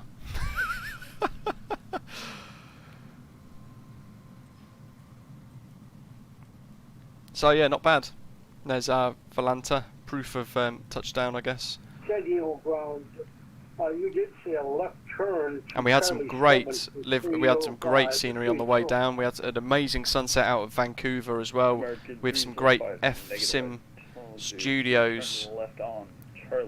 scenery. And of course we've got the LatinVFR San Diego as well that we're checking out here, which is a incredibly stunning bit of scenery. I've left the beacon on. There we go. So we've got the LatinVFR ARIX scenery as well, hence why you guys can see all these custom ground vehicles driving about. You can get that from the LatinVFR store as well. A cracker bit of scenery. I love how they've extended it to a bit of real life environment outside the airport as well. That's quite nice to see. So 2 giveaways out of today's stream and 2 winners drawn. Thanks for everybody else for taking part. I know it's always a bit naff if you don't win, but stay subscribed. We'll be doing more giveaways in the future. Of course, as always, probably one of the most generous channels for flight sim, for the flight sim community there is at the moment. So I hope you all enjoy it. Thanks for all flying along with us as well. Those of you who flew with us, I hope you really enjoyed the route too. And I'll get working on the next route over the next few days. Beeline Pilot, thank you, Avgeek, for an amazing flight. It was an honour to be your wingman. No problem at all. Thanks to all of you guys. I'm glad you enjoyed it. San Diego ground was FP305. My headset's not working properly. I'm not picking up on the computer, so I'm having a hard time understanding. Thanks all for watching. Check out the 787 Heavy Division tutorials on my playlists as well if you want to learn some of the quirks and the bugs that we can deal with at the moment, how to work around them, and how to make the most out of using the mod. Signage here says Charlie 2. Okay, we're clear to cross. Thanks all of you for tuning in and watching, and hope you enjoy the rest of what's left of the weekend. Take care.